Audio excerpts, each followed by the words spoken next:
Me too. And we started making it together after that. Hello, hello. Where he staying?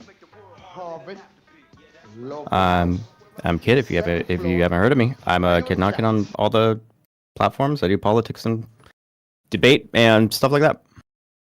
You're saying no sound?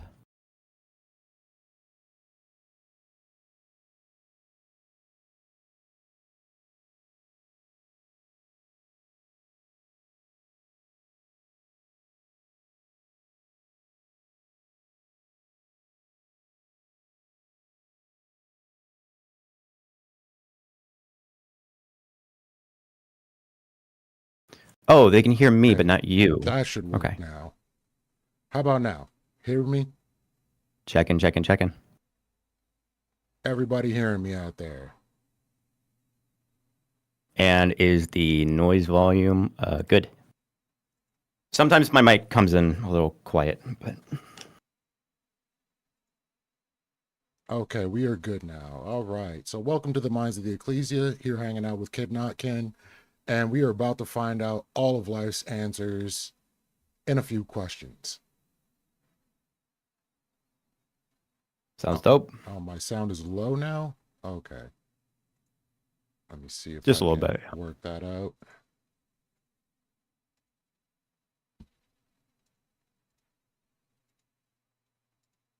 No, everything's at 100. That's weird, but it is what it is, and you'll be doing most of the talking anyway, so I can work with that. I So think we'll be fine. I pop into your channel every now and again, and I watch you do amazing deep dives, and I've been appreciating the way you're able to confront the information that you're given and concisely wrap up whatever's being put forward and the reason why it's being put forward. So in the current climate that we're dealing with, we have a new president who popped in and within 3 days started issuing executive orders for all sorts of wonderful reasons. And now we have something like Doge that's going out there and putting out random information that they're getting from the government onto Twitter, which I will dead name until the day I die. And people have to parse out this information. So most recently, it was the data on people receiving Social Security. How do we confront these kind of things, especially when we're talking to family members or other people? Well, I think the first thing to keep in mind is that like you said at the beginning, within a very short period of time, there's a ton of executive orders that were coming out, right? And if you read through the executive orders, what you find is that they're all written incredibly, not just poorly, they're all really badly written, right? It's almost as if like an AI did it. But not only is it poorly written, it's very vague, right? And so there's this thing called like a chilling effect, right? Where if you don't know how something might be applied, some sort of rule or regulation, you're going to play it safe, right? This is why this is the problems that I had with the what was it, the Title IX extension for more definitions for anti-Semitism or whatever. The problem that I had was that the chilling effect would make it so that if people didn't want to even risk it, they probably won't talk about it, right? Same with like the CRT stuff, right? It's stupid, but the chilling effect is what could make it make teachers not want to teach particular things. So because of the way that's written and the amount of it, one, people don't have a good idea of what it is. Not even the people that are acting on behalf of it. But two, there's that idea. Someone call it, I think, in this particular instance, it makes sense to call it shock doctrine. But other people have called it things like flooding the zone with shit. That's Steve Bannon's use. And the idea is to constantly have something more and something derailing so that the media, everybody focuses on those individual things almost as like isolated segments. And they don't have the energy to really ask the question of like what's going on, right? This happened in with the 2020 election when Trump was making up tons and tons and tons of these fake, completely fake, just made up allegations of voter fraud, right? he did so many that they had to run it around the courts. They had to chase these things around. And by the end of it, people don't know. I think most people just generally, if you ask them, I would assume most people, if you ask them about the 2020 election scandal thing, most people are going to be pretty checked out, and they're going to say something like, "Oh, I couldn't follow it." Maybe they got family members that are, sticking to every individual Daily Mail story that's like debunking shit, whatever it is. People are spinning in circles, and they can't be expected to be able to process everything. And so, when talking to people about these things, you have to find a way to explain what the process is, not the individual things. You have to find a way to make it intuitive what this kind of process is, what it looks like, from this more macro view, so that they have the tools to understand the micro incidents, if that makes sense, right? So I think you got to be really, really complicated, or you don't want to be. How do I put it? Yeah, that's kind of like what I'm trying to figure out is like the balance on how complicated to make the explanation. Like for most of these things, you can't dumb down the information because it's honestly so much more complex than what they're giving credit to, but they're just looking at the blanket information and they're either getting enraged by it or they're being vindicated by it. And so how to offset that? Yeah, I was something came over me a couple months ago when I was doing deep dives into Twitter, Elon Musk, and social media. Facebook would be an interesting thing to look at as well. The thing that my central thesis that I get at kind of often is that I think with the way that advertising algorithms work, how social media platforms make money, they need to keep you on the platform for as long as possible. There are different ways to do that, but the one that's being leveraged right now is that political outrage, right? That is becoming more and more so something that is used on the one hand to keep people on the platform so that they can sell ads, so that the platform makes money. On the other hand, when you have something like Twitter, I think you have something much more nefarious going on. So I think when you take a look at that and then you actually investigate, how do these platforms, how do they get me as an individual to stay on their platform? And if you start asking questions about the types of things that are on your feed, things that are being recommended to you, those sorts of things, you have to keep in mind that they're doing it with an abundance of information that they collect to sell to advertisers or for themselves and their own algorithms, whatever it is. They're collecting as much as they can from you to figure out what can keep you in particular on the platform. And if it's leveraged towards this political outrage and stuff like that, then you can imagine that your entire political reality will shift around your own ego for the purpose of making money or whatever it is. Elon, I think, is more than just trying to make money here, But you have to keep that in mind because sometimes I'll hear people say, did you hear that people are saying XYZ? Oh, people are doing XYZ. The people, right? They'll say people. But what they mean is the particular people that were particularly recommended to them based on their own information.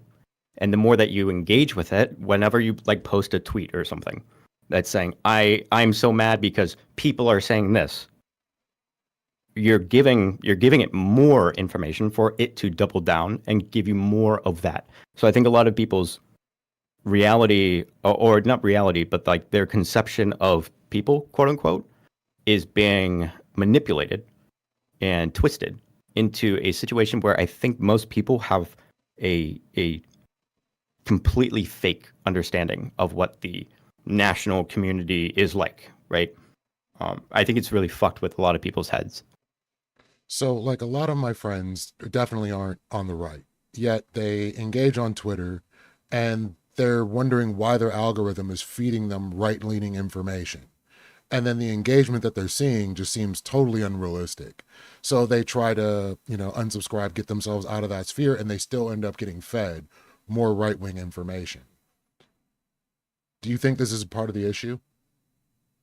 I think as far as like the right left divide on the content that you see, really depends on the platform. And I think part of it is that if you're on the right, you are going to share a lot of right-wing media to say, look, see, they're saying the correct thing. If you're on the left, you're probably more likely to share the right-wing media so that you say, I can't believe they're saying this, right? And so what happens is more people are sharing the right-wing stuff because it's more engaging, it's more frustrating, or it's maybe you're one of those people that it's doubling up on top of it, that it's it's fueling your delusions, basically. But like I said, as far as Twitter goes, I think it might be a bit more nefarious. There is definitely some evidence for that algorithm manipulation, stuff like that, for a political intent. Yeah. Because I was pretty much of the opinion, if you're going to utilize a platform in this manner, especially in a biased manner, you should probably lose the protection of Section 230. And a lot of people didn't agree with me on that. How would you feel about that? Section 230 is a I think that it needs some serious reform, but I'm not sure. I couldn't give you a good answer on it. I haven't dug my teeth into it enough because there's lots of implications for like section for the Section 230 there, and the like, if you were to get rid of it altogether, what would that look like? I don't know. Lots of things that bounce around in my head, but the thing that I think is worrying is the advertising part of it. That the getting money from advertisers, selling information to advertisers, and then also using the information to keep people on the platform to sell products. I think that is like a core issue. I think, in my opinion, that sort of necessitates a lot of the stuff that goes on from there. But I don't know. I'm definitely all ears to Section 230 criticisms or defenses or whatever. Well, we may end up crossing that road again, depending on how the media landscape ends up shaking out, especially with what's going on with TikTok, and if TikTok's going to become state-run media in the future, depending on how they decide to fix that issue. Do you have any opinion on that? On what's going on with TikTok? Well, what can you tell me about what's going on with TikTok? So essentially they were saying TikTok, well, they were going to ban TikTok in America, saying that it was leaking, possibility of leaking government information, and it was a tool of China. So then Trump got into office and said, hey, we're going to give TikTok a stay of execution, and we're going to look into the state buying 50% of it. Yeah, I don't know. About the possibility that China could get that information. I think it's possible because of the golden shares that China has, which basically gives them like a special authority. But I don't know what all of that encompasses. But at the same time, it was Donald Trump who initiated what ended up being the ban of TikTok, and then also initiated the undoing of that, while taking credit for both of it. So, part of me is just like, well, how much of it is just straight up propaganda? I think a considerable amount is propaganda. As far as China having access to, if China has access to advertising data, I don't give a fuck. That's something for the corporations who fight for each other to fight about. I personally, I don't want any of them having any of my shit, but it is what it is. There's other arguments about like whether or not China can use the information to go against U.S. national security. Probably, for sure, but you don't. I'm not sure how what kind of information you would need for that too, because like we do it all the time. We manipulate people in other countries all the time. I mean, we in the Philippines we kind of unsophisticated. We just used a bunch of bots to create stories and fear campaign about the Chinese vaccines, because China was giving away the vaccines for free. They were, for countries like Philippines, they were giving it away for free.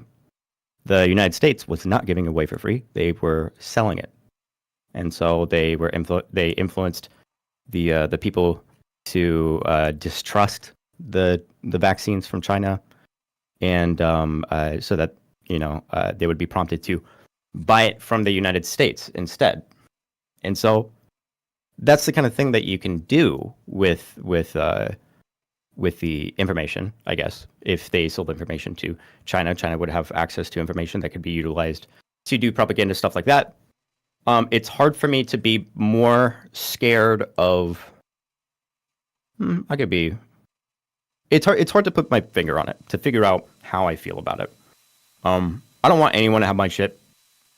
You could say that China is more invested in political destabilization in the United States than the United States is, but it's a pretty difficult time to say that when you have Donald Trump in office, right? So I don't know. Yeah, that's a bridge that definitely works both ways. One way I heard about data being used was they were using GPS information based on people that were running in a remote area and then correlating the data of these people running to find like a black site. To find a what? A black site? Yeah, because apparently military personnel were using their phones and like running and doing their cardio in the morning in this particular area and seeing like people are breaking records. People seem to be particularly in good shape, and this is a very remote area. There must be something there. Yeah, that's fascinating. Huh. I don't know how true this is. This is just something I've heard about how certain data can be used. It makes sense, and you could do it, which is interesting. That's the interesting part, whether or not it's real. But the fact that you can do that. Remember when, like Google Maps, like the satellite view, became a thing, and then people were just fascinated by the fact that you can like look at any point in the world, and it was like, oh my god, Google knows everything, and it's like, dude, that is almost nostalgic, like they really do. They have more than you can probably imagine, about you, your interest, your likes, or whatever. Doesn't mean that it's particularly organized, like a fucking I don't know, like a FBI fact sheet or some shit. But like they have your information, and they don't need to understand it. They got algorithms that understand it. Exactly. I think people were saying that their TikTok algorithm was saying that they are homosexual before they even knew they were. He's an asshole, sir. That's funny. That's funny. What's his name? That is his name, sir. Yeah, it's amazing what your data can say about you when you feed it into a computer and the computer doesn't have bias and starts feeding you whatever it is they think your algorithm would want, and then here you are. Well, yeah, I mean, it doesn't have your ego, your ego is not going to get in the way for the algorithm. But I mean, that being said, it's also, the algorithm is also incredibly linear, and it can never, the AI and the algorithms, because of their like linear nature, can never really understand, which is the thing that I think most people are scared about. But I would say the thing to be scared about is not AI or the algorithms in particular. It's what individual people would do with it. And I think right now, again, is a time where you kind of see that. Yeah, I'd be worried we would get to a point like a Minority Report kind of level where they are able to use your data and the algorithms to figure out whether or not you're going to do something that the government wouldn't like. Yeah. I would hope we never get to that point. Yeah, I don't put any bets on what the future is for the United States. It's weird shit going on, unprecedented shit going on. So I don't know. And so the other portion, like getting the media biases and the way certain people online use these media biases.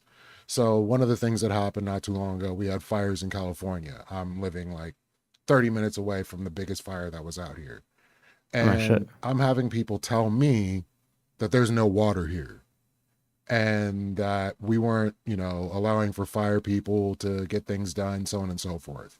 And the news came so quickly in regards to this, everybody had an opinion for why California was so screwed up and the things we could have done not to let 100-mile-an-hour winds and a house fire do what it did.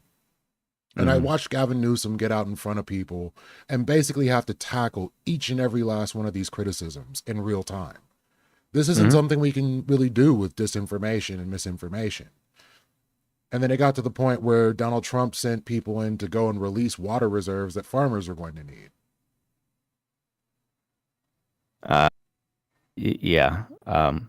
So the water shit is really interesting. I did not do my due diligence for it, but I do. I did enough to understand that there's a pretty vast, I guess, not just bureaucracy, but there's a lot of competing interest, basically, with the ownership and the allocation of water in California. It's much more political than I think people would give it credit for. And I wouldn't expect anyone to have any sort of salient opinion about it if they haven't done more than an hour's reading on it, and I've done just under an hour, so I couldn't tell you exactly who's at fault or anything. But I do know that it's way more complicated than a DEI or whatever the fuck people are saying on the internet. Oh, that's the other one. Pretty much the plane crashes are being blamed on DEI, and people have their opinions on that before any information comes out in regards to how this really works. And then you look in juxtaposition at the deals that Trump made in regards to the tariffs and the way people spin the reasoning behind what he got in making these deals with the tariffs. And so it's like a weird level of bias that's going on where people are saying, oh, well, Trump put out nothing and got all these concessions from these countries. Whereas at the same time, when it comes down to real problems in the United States, it's just DEI, don't bother. This is something we're fixing. It's annoying because the thing about this administration is that this administration is one that has prioritized the ability to understand how information flows and can flow through a population. That is something that that this administration in particular has spent a lot of time trying to understand, especially through the influence of people like Steve Bannon, right? And the problem that you get into, so like the tariffs, for example, right? There was that one with Canada, the threat of more tariffs that got them to do a bunch of stuff on their border, right? But the decision to do that stuff on their border already happened a while before any threat of these tariffs or whatever. But they did put out a statement which made it seem a lot like it was that all of those decisions were created because of the threat of the tariff. And, you got to ask the question of whether or not that's just something that they want you to walk away with, like whether or not it's something like maybe Donald Trump wanted the image that his campaign promises were being met, and that he is a strong leader who can force concessions and stuff like that. There's a lot of different interpretations and vagueness and confusion that I think is kind of deliberately injected into almost everything that this administration does. So yeah, I don't know. You got to be careful. You got to be really careful. And then you also have to, I think, accept the fact that the quote unquote people are going to be biased. Like they are going to be easily manipulated. And I think the thing that I'm trying to focus on now is trying to spend less time being frustrated about all of the people who believe XYZ thing, and trying to look past that and just basically say, of course, people are going to believe or say whatever, and of course, you are going to be fed the things that would make you the most frustrated. Of course, and then just accept it and kind of move on from it. Because if you don't, then you end up exactly where they want you. You end up writing paragraphs on Twitter to send to your audience and getting likes and getting into arguments with the people that you will never meet, will have no influence on your life whatsoever. That time that you're spending doing that is in service to the exact phenomena that we're talking about right now. So trying to get past that is really, really difficult. But I think that's where my priorities are now. So you're basically saying like we're feeding into a negative feedback loop, and it is doing exactly what it's intended to do, which is also destabilizing what we're trying to do. Yeah. That is painful, because the one that I got the other day was about the data that Elon got from the Social Security office, and I have family members telling me, hey, we got people that are 200 years old collecting Social Security, and then going, like, having to take the time to explain to them, no, there's a cutoff for how old you can be. This is just a list of people's ages. This is old system data. Like, having to explain all these things is, their brain shut off as soon as I told them it's not what you think it is. Yeah. Social Security is one of those things that, like, a lot of people will talk about. Just like, like they don't really understand the purpose of it, and they'll just pick up stuff and run with it. And it's one of those things where it's like, it's complicated enough that a lot of people that, like, you could kind of say things, and if other people don't know much about it, they'll either assume that you're right or assume that you're wrong, but nothing ever happens from there, you know. But it's annoying. It's kind of like the border policy stuff, right? Like almost everything that the administration said, the Trump administration said about the border and Biden's administration, stuff like that, almost all of it is false. Almost everything is a lie.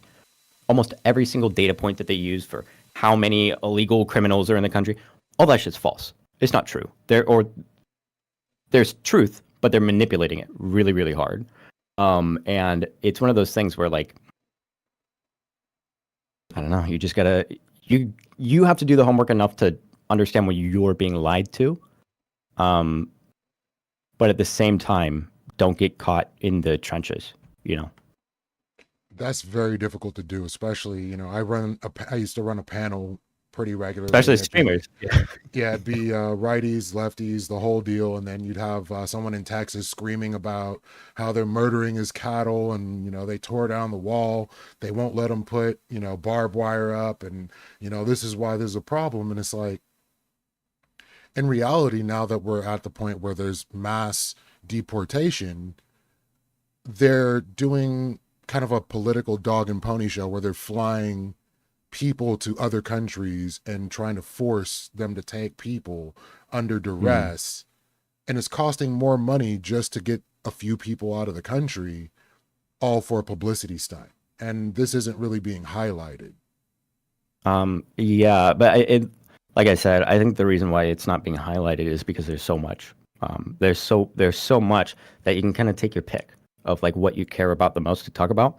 And if that's the case, it's incredibly scary, especially when it comes to immigration, because the scariest shit right now,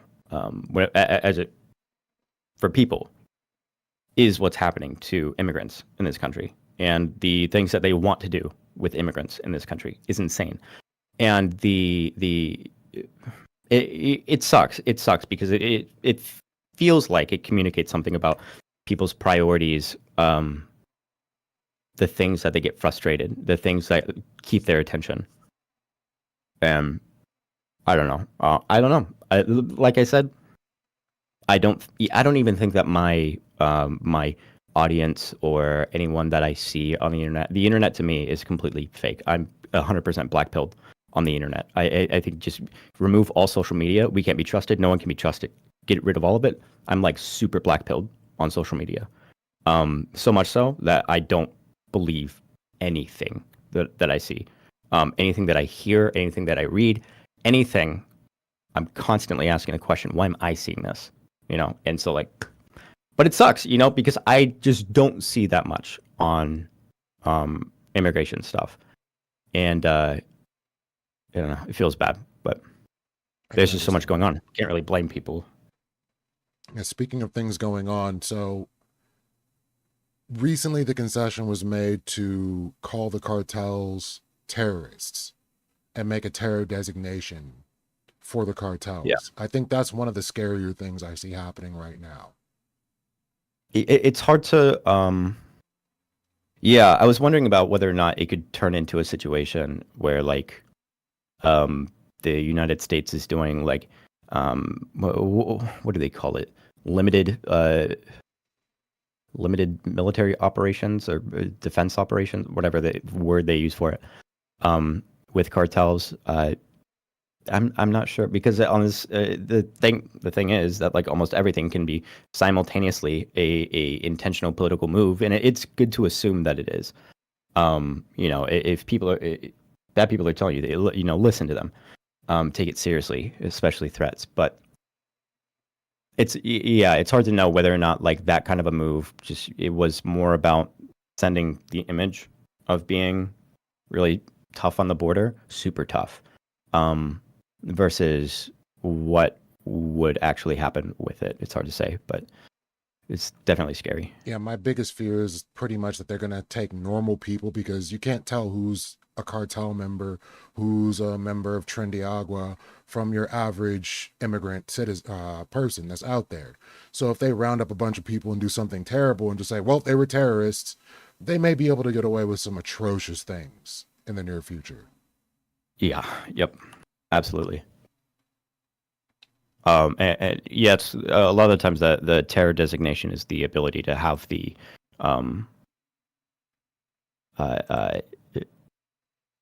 you don't need due process for a terrorist, right?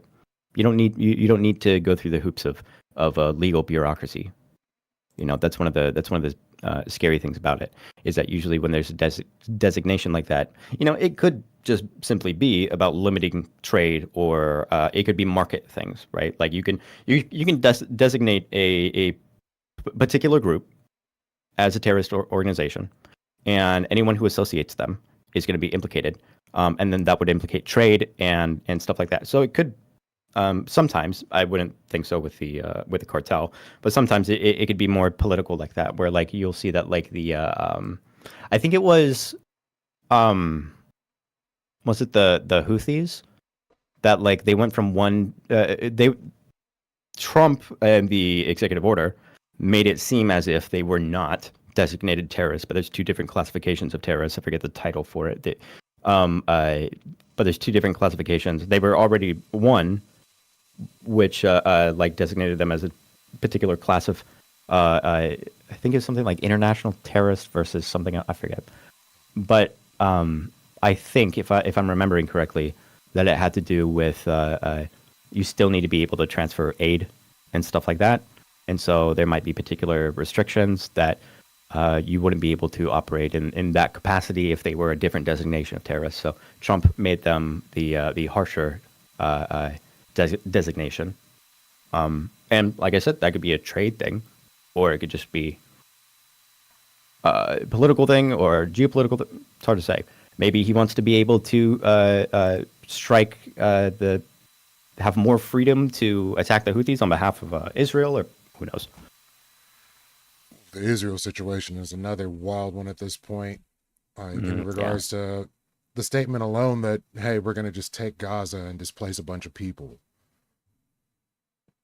Yeah, Trump says some wild shit. What he says wild shit, and then also he does wild shit. Sometimes they don't add up, but yeah, lots of spooky things going on with Gaza, and it seems like the plan moving forward is offloading a lot of the I guess military labor, security or whatever, to U.S. based private military contractors. Think like Blackwater, stuff like that. Like people like that are going to be taking over a lot of the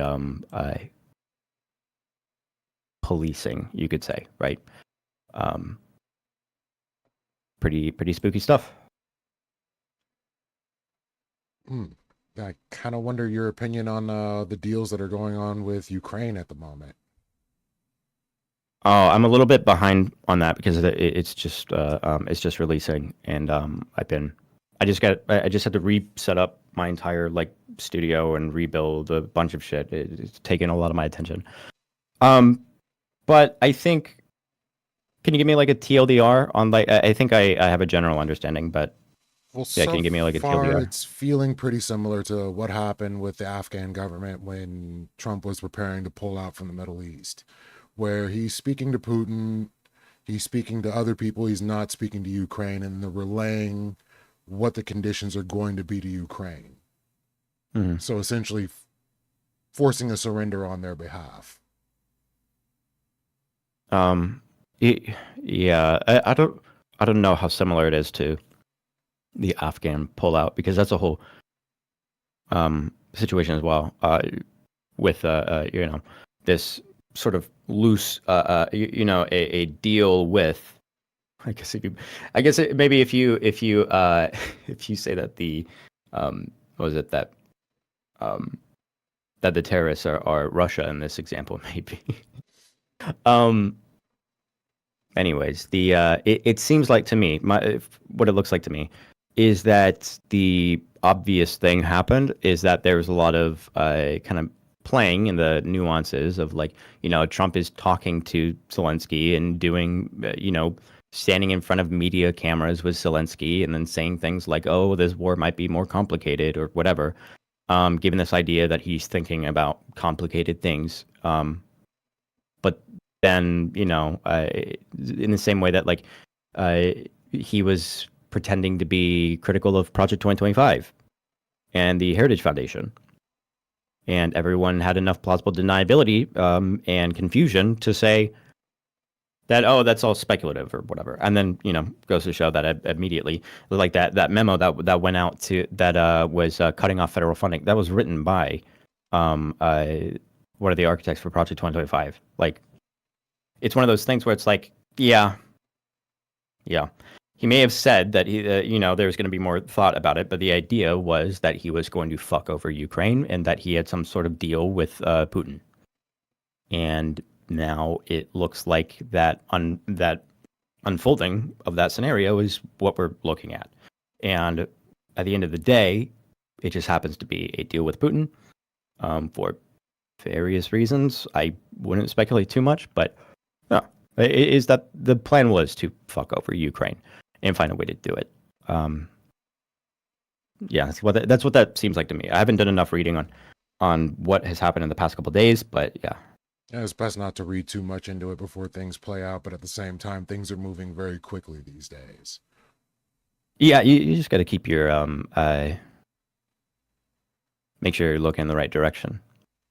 And so you brought up something very interesting, Project 2025. This is something I feel like people have been getting gaslit about.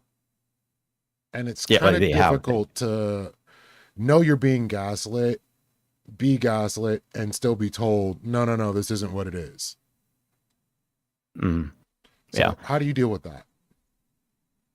Well, like I said, if you're the speculation, first off, initially, the problem that people fell into, which on some level I understand, right? Because I had the same feeling while I was digging into it more during the campaign, that, you know, I had this feeling of like, you know, don't get too worried about it because you don't know if it's true. There's a lot of, you know, debate about XYZ thing, a lot of speculation. So, you know, so I get it. People don't want to conclude. The problem is that you also, whenever your enemy tells you something, you listen. Always. If someone's making a threat, you take it seriously. Even if you think it's a troll, take it seriously. Rather be prepared than not, right? And so that's the approach that I took into looking into Project 2025. And, you know, for me, the thing that I saw happen is that, you know, Trump started distancing himself, and there's a lot of people on the internet who make content a lot of people want to be the that like both sides guy, where they'll present something flatly and then give what the obvious criticisms might be and then basically shrug And a lot of people want to do that because it makes people happy. They like them more. They get more engagement that way. And so a lot of people didn't have enough to fight about. Also, it's a lot of reading. They didn't have that much to fight about, and a lot of people didn't want to fight. And so you had well-intentioned people that were kind of saying, well, don't want to conclude, so I'm not going to touch it. And then you had other people that were just gaslighting people. It was like, oh, Trump said that he wasn't going to do anything. It's like, yeah, that's the problem that you get into. I would love to see. I never saw it. I'm looking forward to seeing like TYT and their response to downplay, because they were downplaying Project 2025 throughout the entire like campaign. Well, not the entire. I think like the latter half of the campaign. They started downplaying it. Started downplaying Trump. They stopped calling him a fascist for no reason. They don't know what it means. But they stopped calling him a fascist because they didn't want to make people mad. They're pathetic, weak people, and I would love to see them squirm. But I haven't seen it yet, so no. So I've been hearing some rumblings from like Anna Kasparian, because I stopped watching TYT after I started seeing a whole lot of bootlicking, and I'm like, yeah, no, I can't really take too much of what they're saying with beyond a grain of salt. But yeah, I know. But I'm sorry to cut you off. It's no, it's like there's something about bootlicking that it's not simply bootlicking. It really depends on who that person is and whose boot it is. You know, if you have a fucking progressive, people that pretend to be the most progressives that ever fucking existed, and yet without any sort of like critical thought is coming to knee-jerk defenses of shit the enemy is saying because they don't want to be called mean things on Twitter. Like, that's the weakest thing I've ever seen. Like, that is so pathetic. There's a difference between somebody who like is licking a boot because they're loyal, they're nationalists, it's part of their it's part of their values or whatever. It's another thing for someone to say that their values are completely opposed and then act shy about criticizing people or even doing enough research to know, right? Anna Kasparian was pushing a lot of the propaganda about the TLA, the Triste Lagras? I don't know how to say it. The immigrant gangs, right? Oh, the in Trinidad Aurora. Aqua? Yes, yeah. She didn't do. The only research that she did was looking at what the other side is saying, then using that, what the other side is saying, to give criticism of her own side. And it's like, dude, it doesn't even take that much reading to figure out what's going on here. But she didn't care because she cared more about her ego than she did about the politics. And to me, that's a sign of a weak person, a weak-willed person. A weak-willed person is someone who is not putting forth something of their own, something that they believe, understand, value, etc. They're influenced more by the values of other people than they are by their own. That is to me a weak person, and I think Anna Kasparian is up there. I can see I'm sorry. They frustrate me so much.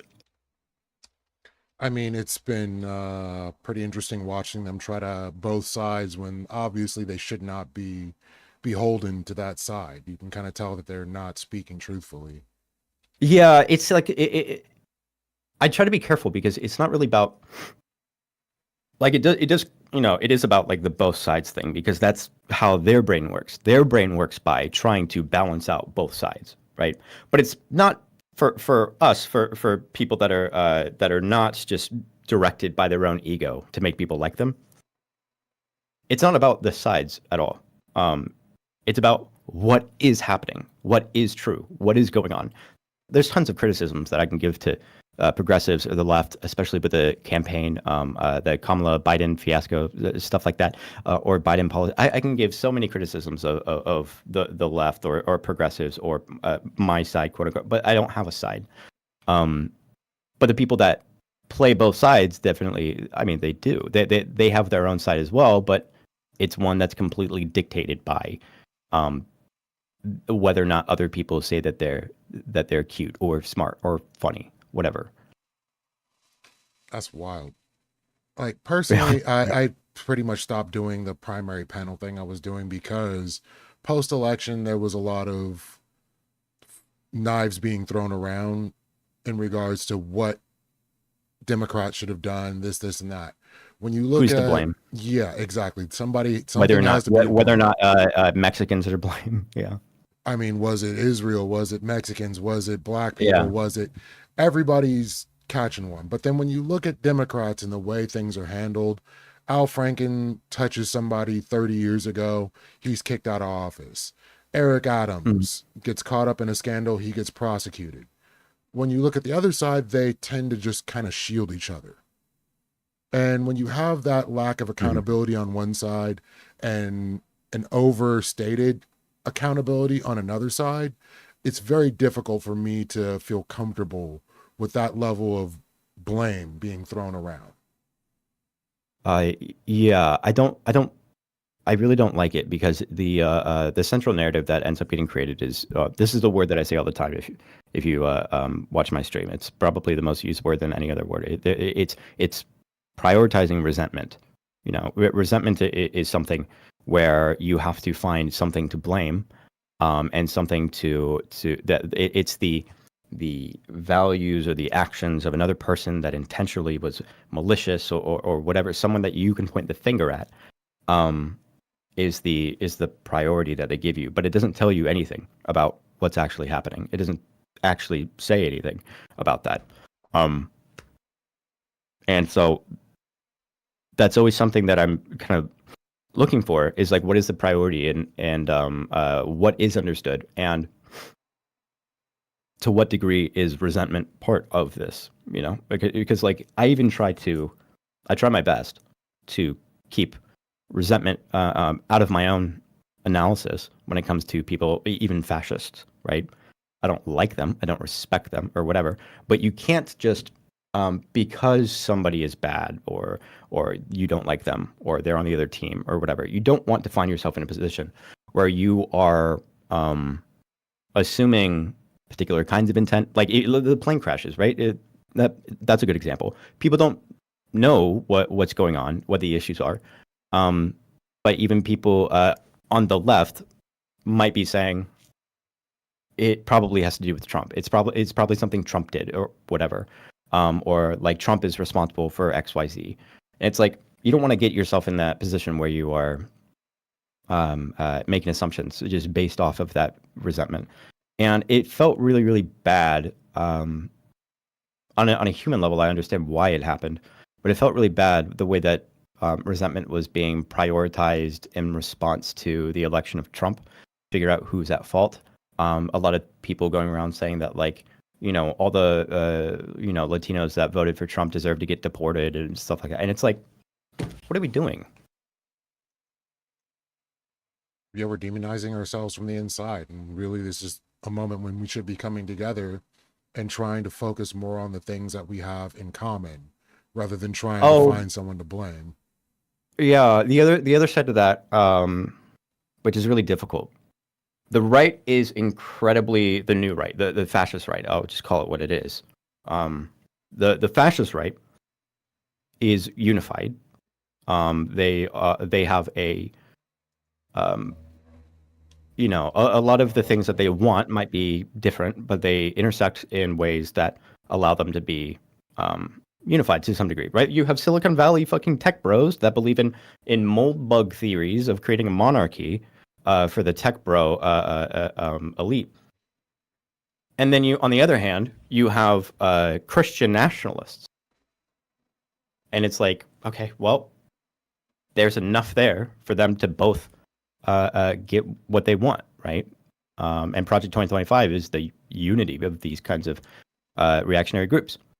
And but the thing is that the thing that they are good at is not something that you want anybody to be good at. You don't want your side to be good at lying to people or manipulating people or whatever, you know, not that I'm opposed to lying or anything as a value, but sometimes you know they're characterized by those things. They're characterized by the shady tactics and stuff that they'll do. So like one thing that people will say is they'll point to the unity on the right, and then they'll say that the left isn't unified. And it's like, well, the thing is about the disunity is kind of misleading because on the one hand, it could be resentment, right?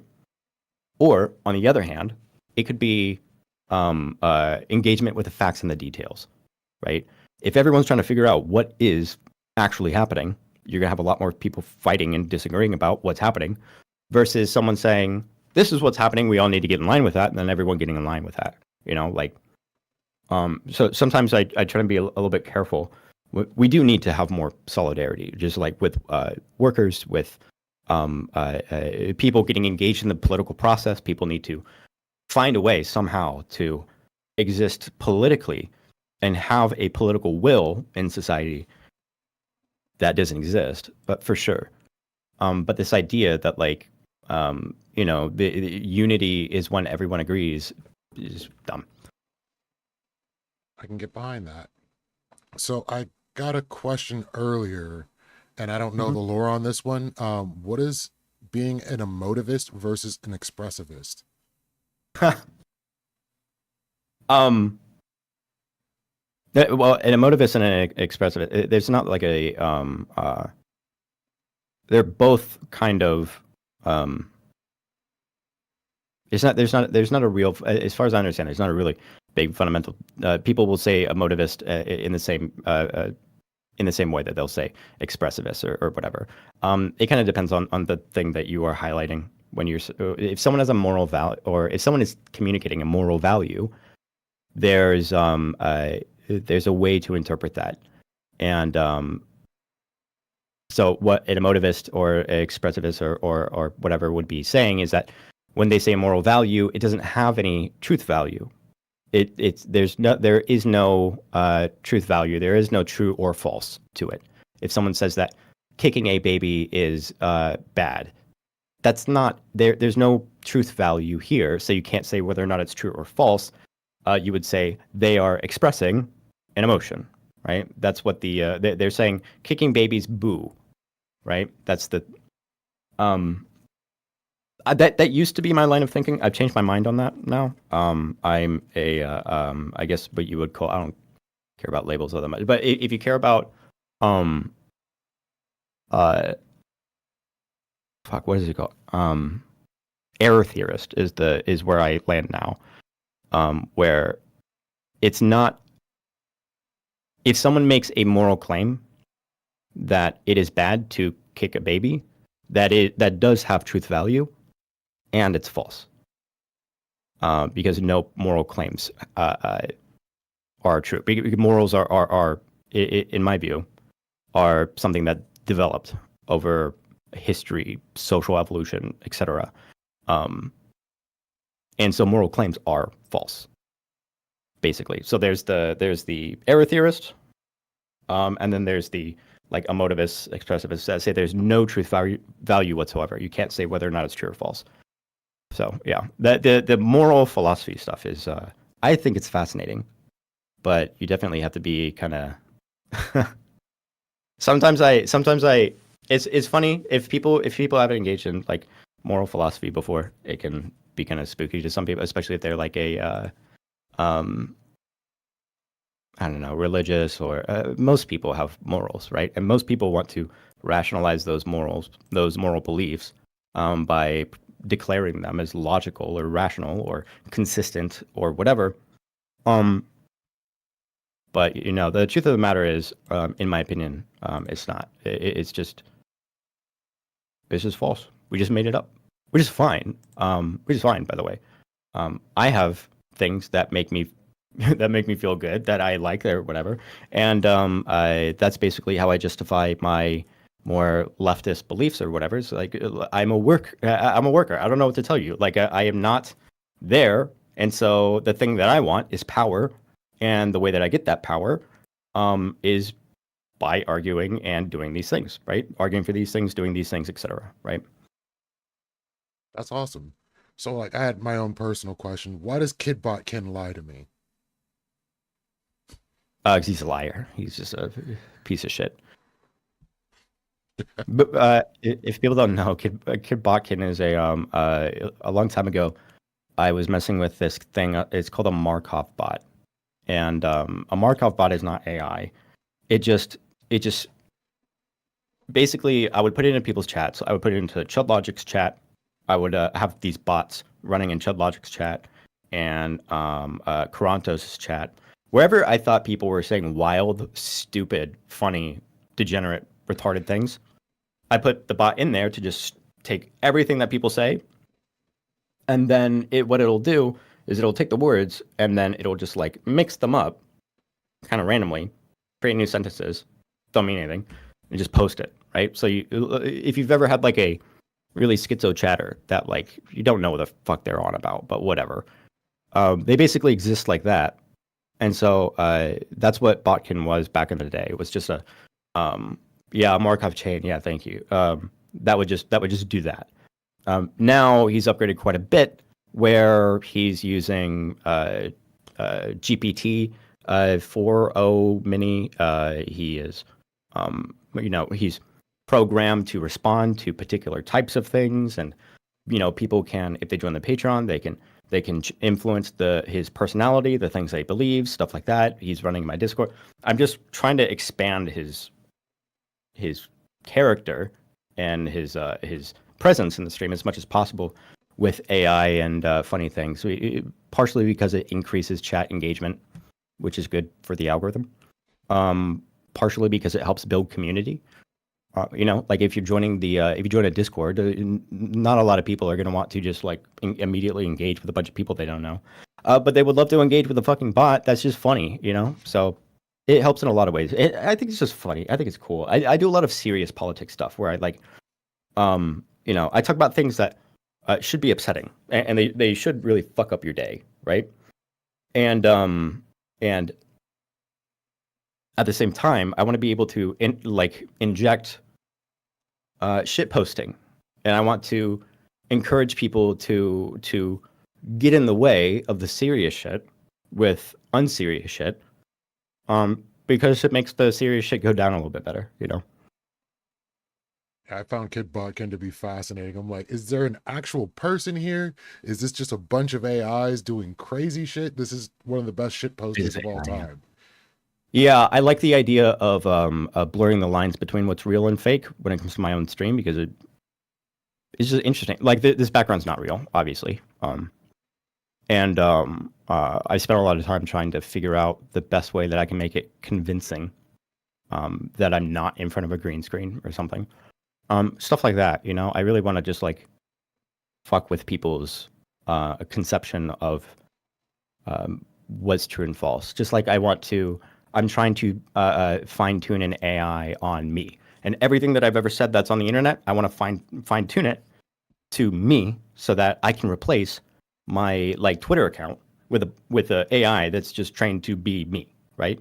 And just replace my text engagement on the internet just with a fucking bot that just pretends to be me, and it can say and do and whatever the fuck it wants, right? It's the Wild West over on Twitter. I can make it go fucking bully people at all. It doesn't matter. I was literally thinking about doing that and then creating a bot farm, like a kind of small scale bot farm, to create like a fake community of people that are like that engage with my shit and all of this stuff, just because it's just funny to me. It's part of, while everything is really serious, you should really, choose what to be serious about. And some things I think you should be unserious about. I think that people need to fuck around a little bit more. So I'm a bit older, so like I'm thinking in my head, the first thing I go to is like Max Headroom, but like taken to what happens now. And that seems like an excellent idea. Mm-hmm. Yeah, I think it's I think it's funny. I think it's really cool, right? Like, guys, I was thinking about it, and it was like, on the one hand, it seems kind of, a lot of people might feel like it's like disingenuous, or that it's like there's something taboo or bad about doing stuff like that, creating a bot farm that is pretending to be people for engagement, or whatever, right? Like people, like for example, if you didn't know, every one of these, like the Twitch aristocracy, all those people, they use fake views. There's a percentage of the views on their channel that is fake, like almost all of them, because they have to, because there's a pretty big difference between being the third person on the front page and the first person on the front page. And if you have almost negligible difference between two people, you're going to have people that are using bots, which, it feels bad to people. And I get that. But also, if we're talking about something like Twitter, it is the Wild West. Like a third of the accounts on Twitter are bots. It's a platform that's being intentionally leveraged to manipulate you and your reality. It's basically, if you were to ask me, is like in a value sense, criminal, and Elon Musk should be locked up for this shit. And so it's enemy territory in a way, where like I feel like it'd be fun to have a bot farm that's just going around bullying people I don't like or whatever. Theoretically, not saying that I'm doing that, but it would be funny, right? Like, imagine having like 50 bots that are all just programmed to disagree with whatever Brianna Wu says, right? And then every time Brianna Wu says something, all of a sudden there's like an extra 50 accounts that are all just it's just AI making up random shit to disagree with. Her head would explode. That'd be so funny to me. I'm totally against bullying, though. Don't do that. I'm just saying theoretically. That's a lie, but That is outrageous. it's just funny. I don't know. I like it. It's like being Doctor Doom, but in a virtual sense at this point. Yeah, Like, yeah, you never yeah. know which one's real, which one's a Doom bot. Yeah, fuck it. Put your own bots out there. Yeah, half that shit's fake. All of it's fake. Do whatever you want there. And plus, anything that degrades the trust in Twitter is a win for me. Anything that degrades people's trust in the brand of the social sphere of Twitter is a good thing. Is an ethical thing. If you put a bunch of bots out there that are sloppily putting out like misinformation, just to make it abundantly clear that the website is full of this and more of that, that could fuck with the trust that the people have in the website and make it more likely that they stop going to it. So fuck it. Like it's literally just shake it up. That's where I'm at. That is awesome. Well, I think we pretty much gotten to the point where we've nailed most of the things that I would have wanted to talk about and got some awesome information on how KIDNOTKIN functions. So I'm going to go ahead and open up the panel. And so if anybody wants to come in, they are more than welcome. If there's any questions or interest, you are welcome in the open panel. And let me switch up the backdrop to the open, and boom. Wait. Yeah, and we are now open. Yeah, I want to thank you again for, coming through and having this chat with me. Yeah, of course. It was it's fun. Everything I had hoped it would be. Yeah, I don't talk to enough people. I've been what's the word for it? I guess blackpilled on content creators. It just like not content creators on content. I've been blackpilled on content. And the way that content creators kind of function is in between people and that content, and you get into a lot of weird scenarios. A lot of people that either team sports stuff or fighting over shit that doesn't matter or whatever. I've just been so blackpilled on it, and I've just completely disconnected from talking to a lot of people because I don't trust a lot of people, especially in the larger space. I guess the more stake that you have when it comes to numbers and money in this space, the less I trust you, basically. But yeah, but at the same time, I don't talk to enough people. Yeah, I've not been here for a very long time. I've been streaming pretty steadily for a bit over a year, getting close to 2 years now. And the level of backstabbing and backroom BS that happens makes it very difficult to want to get deeper involved with other communities and people. Yeah, and you also don't have to. A lot of people have misinterpreted how to grow a platform and how to be able to do the things that you want to do, and everyone thinks that you have to you should network, I guess, where it's applicable. But what people end up doing is that they end up, either becoming orbiters of people to try and get influence and views, and they think that the internet functions and the algorithms functions in the way that, like it did 15, 20 years ago or something. And people will see the number go up, their view count. They'll see the number go up, but they won't understand that each one of those numbers are very particular people and very particular types of people, and you can really, really, really fuck yourself over. But then also, the algorithm, like especially on stuff like YouTube or whatever, like the algorithm is there to find people that would like your shit. And if you're spending all of your time chasing people around, networking or getting involved in drama and stuff like that, unless unless you're here just to stir up shit, or make money dependent on somebody else's content, whatever. But you don't have to do that. People think that they have to do that, just like people think that they need to go onto debate panels 5 times a week to get noticed or something. That's not how it works. And you're fucking yourself over. So yeah. Yeah, that's something. I still go on primes whenever he'll have me on. And it's mostly like I got into doing this because. Oh, don't get me wrong. I like panels. I like panels. I think they're fun. I think that they're really fun. And I do think that, like, if you have an audience, a lot of your audience would love to see you on a panel. They would love to see you talk to people and engage with people. They find that to be interesting, and that it is content for them, right? I'm not saying it's bad content. But what I'm saying is people overvalue it, where they think that they have to do all of these things that they don't really have to do, Yeah, those are people we tend to call career panelists, and that is actually more frowned upon. That's funny. That's a funny word. I'm going to use that. I never heard that word in my life, but that's super, super funny. Like every panel you see, like they're on there every day. There's 3-4 different panels they're on every week. Yeah, like Lactoid or some of the WIC TV regulars. I guess everyone's got regulars that they have, but yeah. It's one thing to do that. It's another thing to do that in the hopes that it's going to grow your individual channel.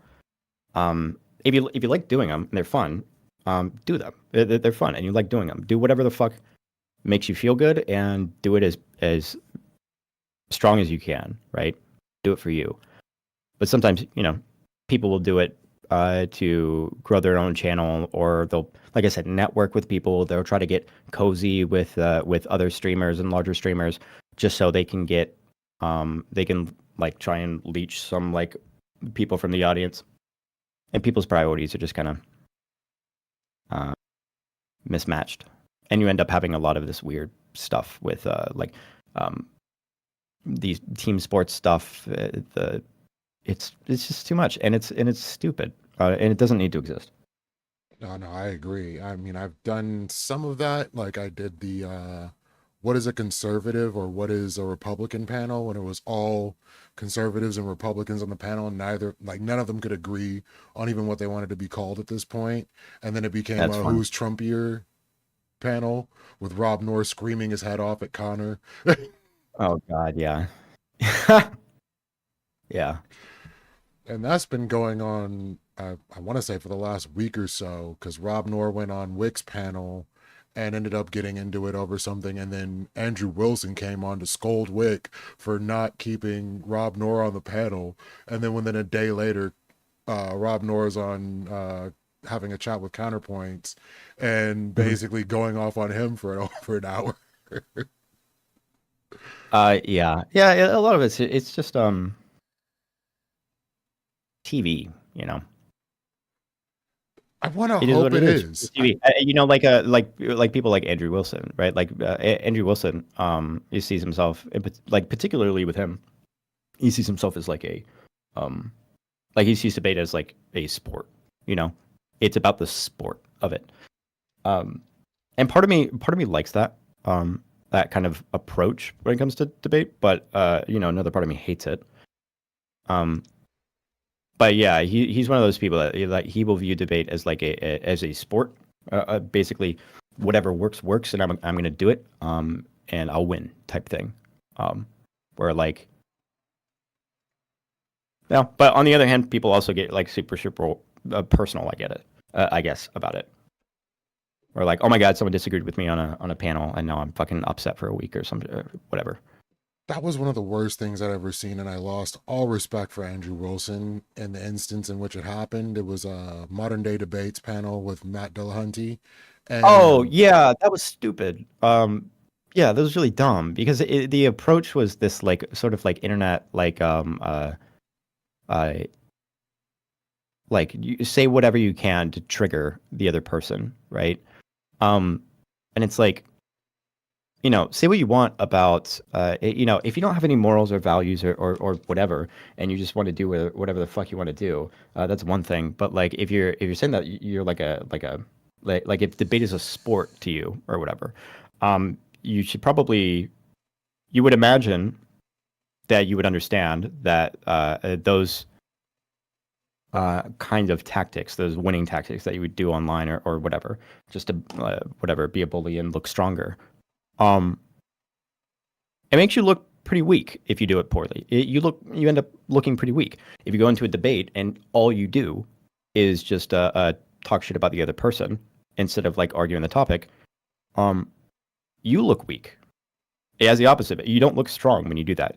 So like that situation with Andrew was dumb as fuck. And it's not like, it wasn't like a one-off or whatever.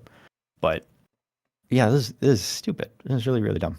yeah, it's one of the most disgusting debate tactics, if you can even call it a debate tactic, I've ever seen. Just make your opponent leave at all costs rather than actually argue what you came to argue about. I see people saying respect. Oh, wait, they're laughing at the idea of like respecting Andrew Wilson is like respecting Andrew Tate and respecting. No. something I most don't horrible. respect. No, I don't respect Andrew Wilson. But there's part of the approach to debate where you look at it like a sport. Part of that is something that I respect. And then the other part of I guess the disrespect for that in general. Like if you make the debate tactic, or if you look at it like a sport, and you study it like a sport, in a way that is convincing and works, that I think is really, really cool. There's a lot of information that you can get out of that, right? You can't, like, if you understand how to piss people off, you can also understand how to not, and it's really, really useful for being able to convince people of things and have a little bit more political power, right? That's what it is. It's political power, even if it pisses you off. That's what it is. But yeah, it's not about the person. I don't see just about anybody in this space on the internet, in this political space. I don't see most of these people as people. They're characters on a TV show to me at most. I can get with that. There's some people I think are 100% genuine, but then there are so many people that I see that are like literally playing a character. One of the main ones that we have to wonder constantly is Admiral Gibbs. We never really know which is theater and which is like real Gibbs. Yeah, Gibbs is funny. Gibbs is a funny guy. Pretty dumb, but funny. So yeah, that's definitely something we have to work through when dealing with people in this debate space and in the panel space in general, and who we collaborate with. Like, what are you getting when you do? Yeah, I mean, most people would see it as a pretty bad time to, turn on a camera, get in front of a bunch of strangers, and then have people like attack you about your beliefs and values. That seems like a not very fun thing for most people. But like the people that end up doing it end up being some pretty weird, wacky people, Like, yeah, lots of different reasons to go into it, but most people wouldn't. So you end up getting this like refined, these particular kinds of people, you know. Absolutely. Well, it looks like nobody's aiming to join the open panel. It So, always happens to me, bro. It always happens. Do you know? People always say things like, it's like, oh, you don't talk to enough people on your stream. You don't ever debate people. It's like, dude, my Discord has been open the entire time for years. And then I beg people, if you disagree, come on and, you know, debate me on it. I'm not like, I won't be a fucking asshole unless it's clear that I should be. It's like, I don't know why people. well, I mean, if you invite me at don't any want to- point, or if I, am listening and I hear something that I want more information, I'll be more than happy to hop You can in. always jump in. You can always jump in. Anyone can always jump in my waiting room. Always, and I will always see it immediately. Yeah, it's something that I would love to convince people should is like a. Some people have streams where there's always an abundance of people that are wanting to come on and talk and debate or whatever. Some people have that. Some people do it too much. I don't have that like at all, but I've been trying so hard. I'm not much of a debater. I'm more of a conversationalist. So, like, I will find things like if somebody's wholly wrong on a topic or whatever the case may be, I may go back and forth with them, but those kind of conversations end up looping. And that is really unproductive, in my opinion. Yeah, you gotta. The other side is you also have to understand that you're putting on a show. You know, you don't want to.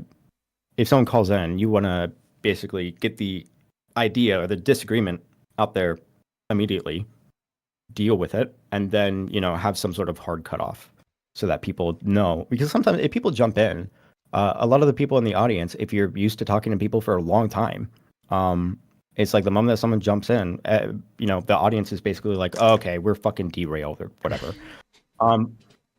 But if you keep people in for just like a short, sweet amount of time, then the audience is it's now, what's going to happen type of thing. People can be more excited about that. But I think the only time that happened when I was watching was when STV Philly showed up in your Discord.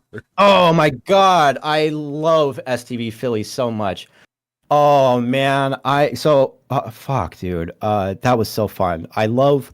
Sometimes you get into situations where like you basically have the green light to listen. On some level, I'm an asshole. On some level, I'm a piece of shit. But it's deeper in there. And for the most part, I try and be really, really respectful. But once you have the green light to absolutely just fucking abuse people, there's something so fun about. And STV Philly is the funnest person to do that with. But to his credit, by the way, we're good. We are on the same page. He's messaged me and apologized for his shit he was saying or whatever, and we squashed it. I'm not the type to hold grudges or anything, and I think he's generally a fine person. But those moments where he says something dumb and you get to just go at him, I love that shit. Somebody sending me a DM on something that was said. I'll send it to you real quick. Oh, wait, that's not the one. Ignore that one. Let me get the image. There we go. Yeah, what do you think of this one?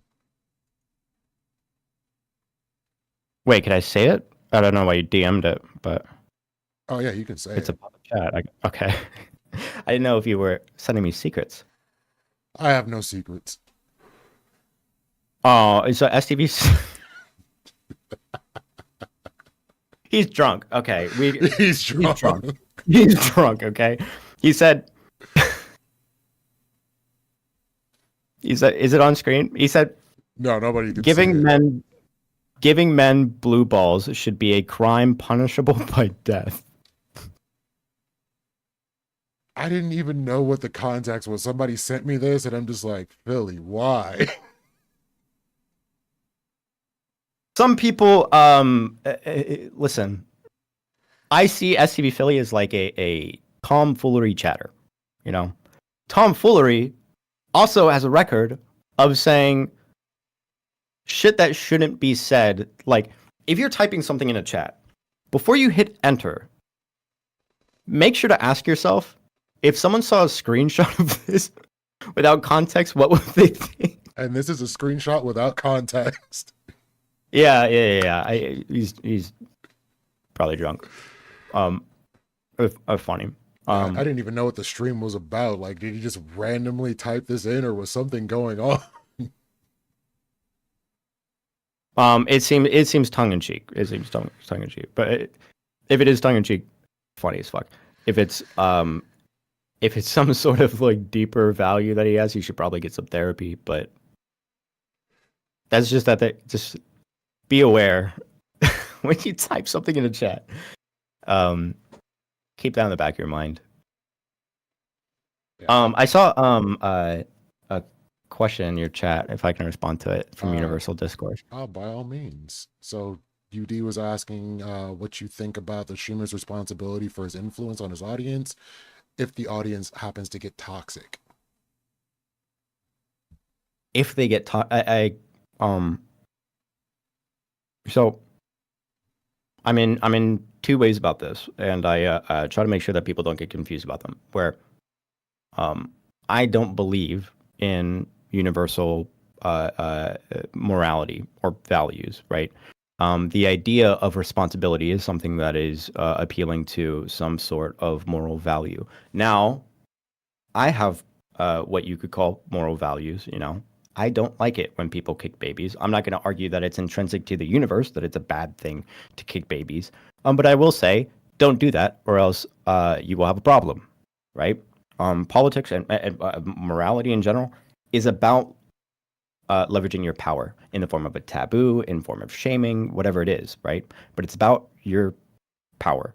Now, based on the way that I grew up in my community and my culture and stuff that I have, and evolutionary stuff, I have values. I have things that make me feel bad, things that make me feel good, etc. And I'm perfectly, okay with enforcing those values, even if they're not, hard coded in our DNA or whatever. I'll do whatever I want for my power. So, with that being said, when it comes to responsibility, the argument of responsibility is something that you would be doing to basically enforce your own values onto someone else. The values that I would be enforcing on other people would basically, I don't want people to, generally speaking, I don't want people to harass people. Generally speaking, I don't want people to inflate or permeate harmful ideas that can be internalized and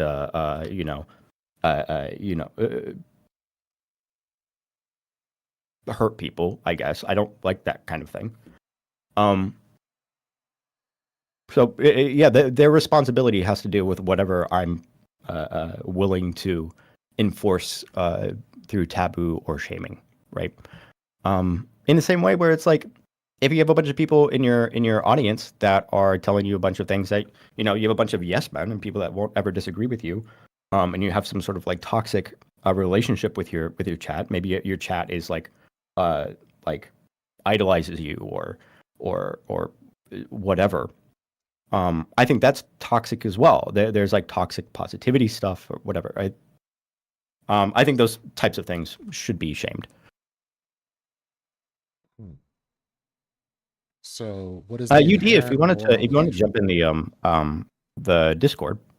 Yeah, she's welcome. I find you. I'm not someone that comes in pretty often. I'm not aggressive, but it just seems like you have interesting questions. She always does. She's an interesting person. Okay. And somebody was what is asking inherent if you would moral rather obligation? watch a 24-hour stream of Gibbs or Rob Noor.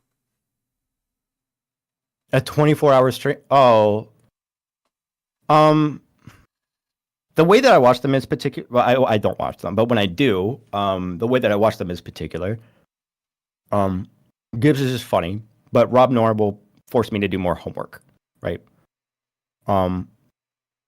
So sometimes I'll listen to people like Rob, because Rob Noor does his I don't want to speak too much about how much homework he does. I've seen him use AI in a debate, but it's good to with people like Rob Noor. He's going to give you literally all of the talking points at the same time. So if you ever wanted a place where you can figure out what all of the criticisms are, so that you can dig deeper and debunk them or whatever. If you're into that kind of thing, I am. If you're into that kind of thing, Rob Noor is your guy. Gibbs is funny though. Gibbs is very funny. I hope he lets up on the drinking a bit, but it's his life. He can do whatever. But I worry about him. I worry about people too much. Yeah, that's not going to happen. If I know Gibbs, he will have a Let's Get Hammered stream, and that will go on, and he will get good and wasted for like 4 or 5 hours. Yeah, Jenny, I know he won't. I listen. I get the appeal, and some people are like that. Well, what I mean like that, I mean like sociable when they get drunk or whatever. But the thing is, oh fuck, I've seen this gimmick so many times in on like TV shows or something. I can't name a particular one, but like, have you ever seen a show where like, it's the kind of scene where you have a bunch of people hanging out, maybe they're drunk, maybe they're on drugs or whatever, and they're having like a regular conversation, and then they give you a outside perspective view, looking in on the conversation, and then they're just like sloppy drunk or whatever. Oh, I think did Wolf of Wall Street do this with the Quaaludes type thing? Yeah, but I don't remember. But like, Open River Sticks. Hey, I got you. hey. Hello. You're in here. Hello. Okay, sorry. You're good. Just a minute. Let me get my. Okay, I'm in there. Okay, you're in here. I'm hearing echoes. Well, what? Something is open, and I'm hearing echoes. Couldn't say what. If you hear an echo and you see one of our shit light up, you'll know where it's coming from. It might be me. I use speakers. I don't use headphones, so sometimes it gets weird. Oh. Yeah, you could be watching the stream. No, I think this is why. Okay, I think. Rob Noor ordering pizza. That just sounds hilarious in itself. Yeah. Okay, here we go. Why have I got? Yeah, because Connor and Rob Noor were getting into it over the Trump tweet where he basically was saying that anyone that saves his country breaks no law. Oh, yeah, that's insane. And that is one of the weaseliest things to defend. Well, Weasley's things to defend is what? Say it again. He who saves his country commits no law. Or Yeah, so breaks no Senator law. Goldwater, right? Extremism in the name of liberty is no crime. 1964. Same thing.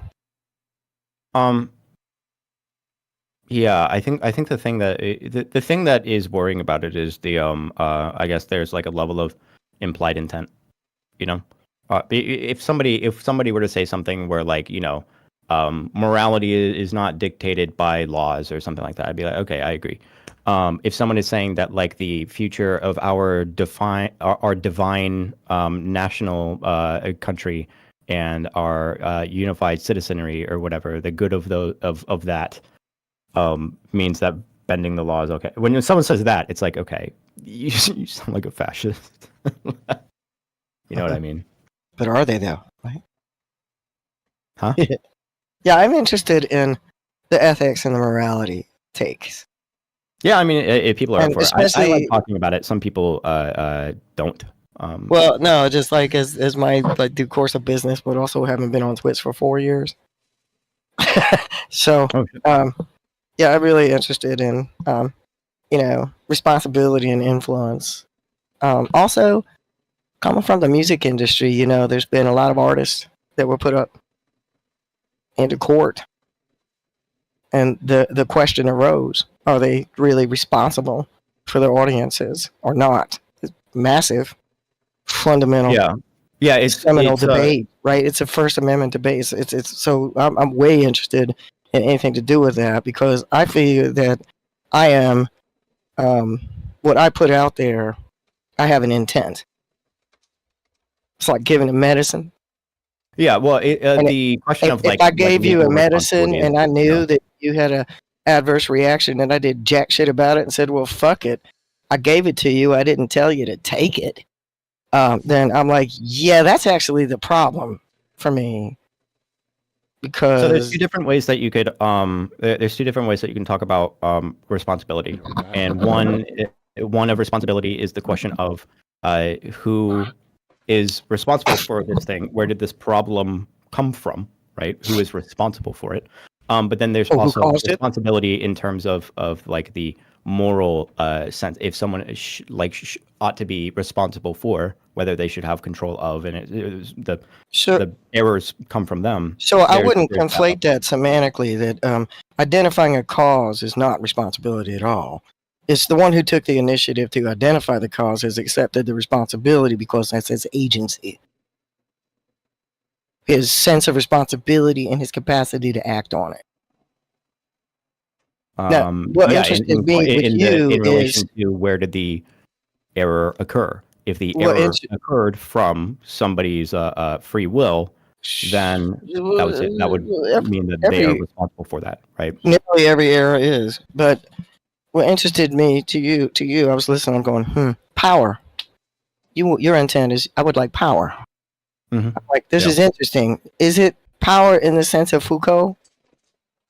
Well, power in the sense of Foucault is close to, or I guess, based on my understanding, I haven't read a lot of Foucault, but it's influenced by Nietzsche, and so power in the sense of Nietzsche would probably be, what I'm talking about here. But the Uberman. But Nietzsche was also Zarathustra, so that's the Atman is the Brahman, that kind of individual power. Mm-hmm. But for you personally, that's not much like self-help, but power can be contained in an individual,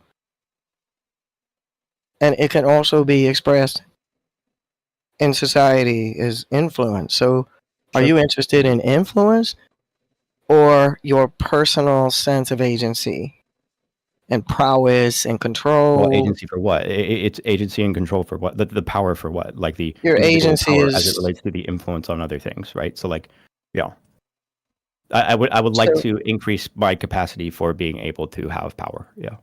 But what do you want to do with the power? Not whatever I want. This is what everyone does. No, I understand. I'm actually, this is like unironically, I'm literally asking you. Mm-hmm. Yeah, no. I'm telling you. It's the same thing as anyone else, right? People will. So if people are arguing about something being morally abhorrent or whatever, they are doing the same thing. If people are engaging in politics, voting for something, they are doing the same. Everyone is doing this. They're acting on it.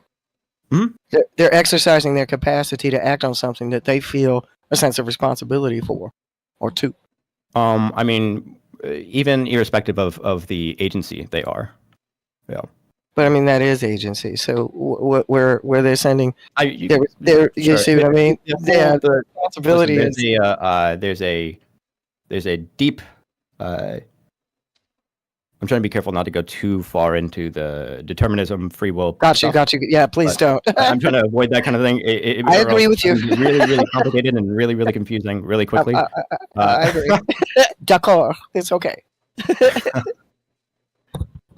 But yeah, increasing your capacity to act in whatever ways that you want, right?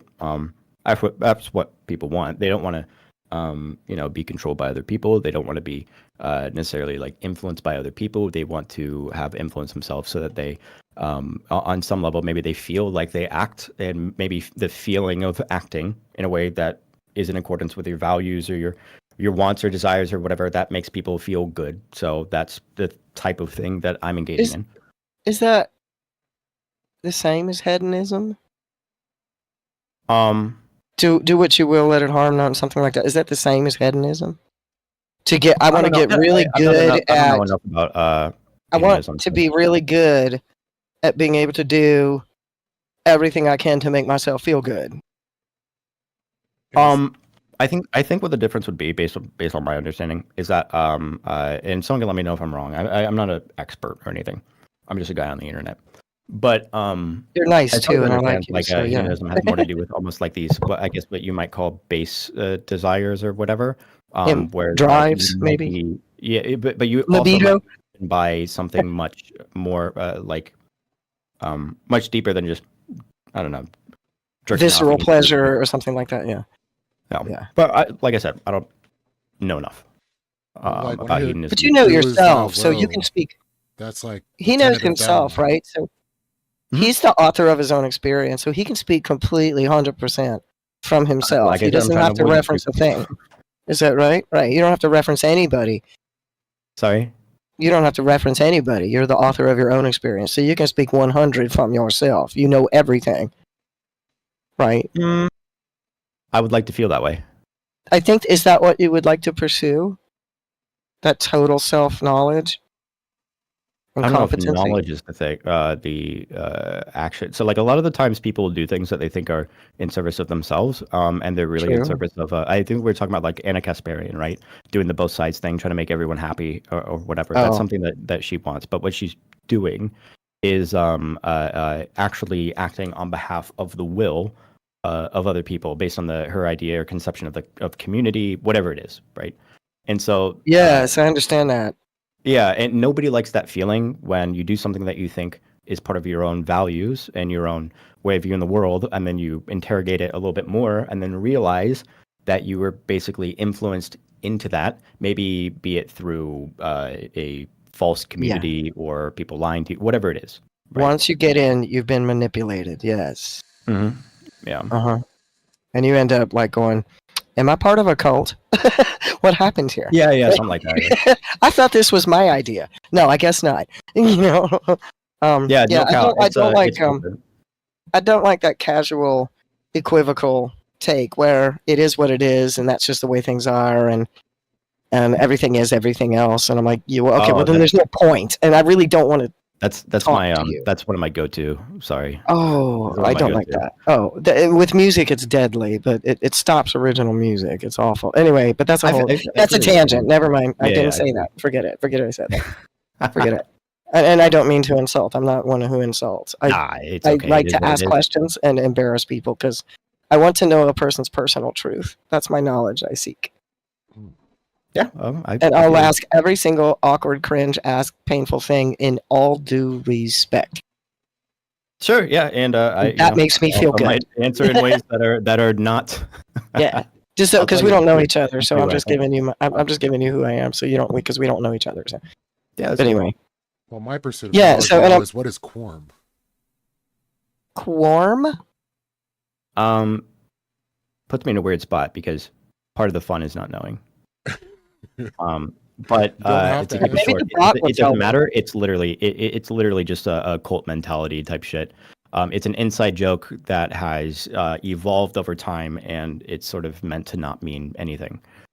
Or it's meant to mean everything, or it has a very particular meaning. Who knows? Do with it what you will.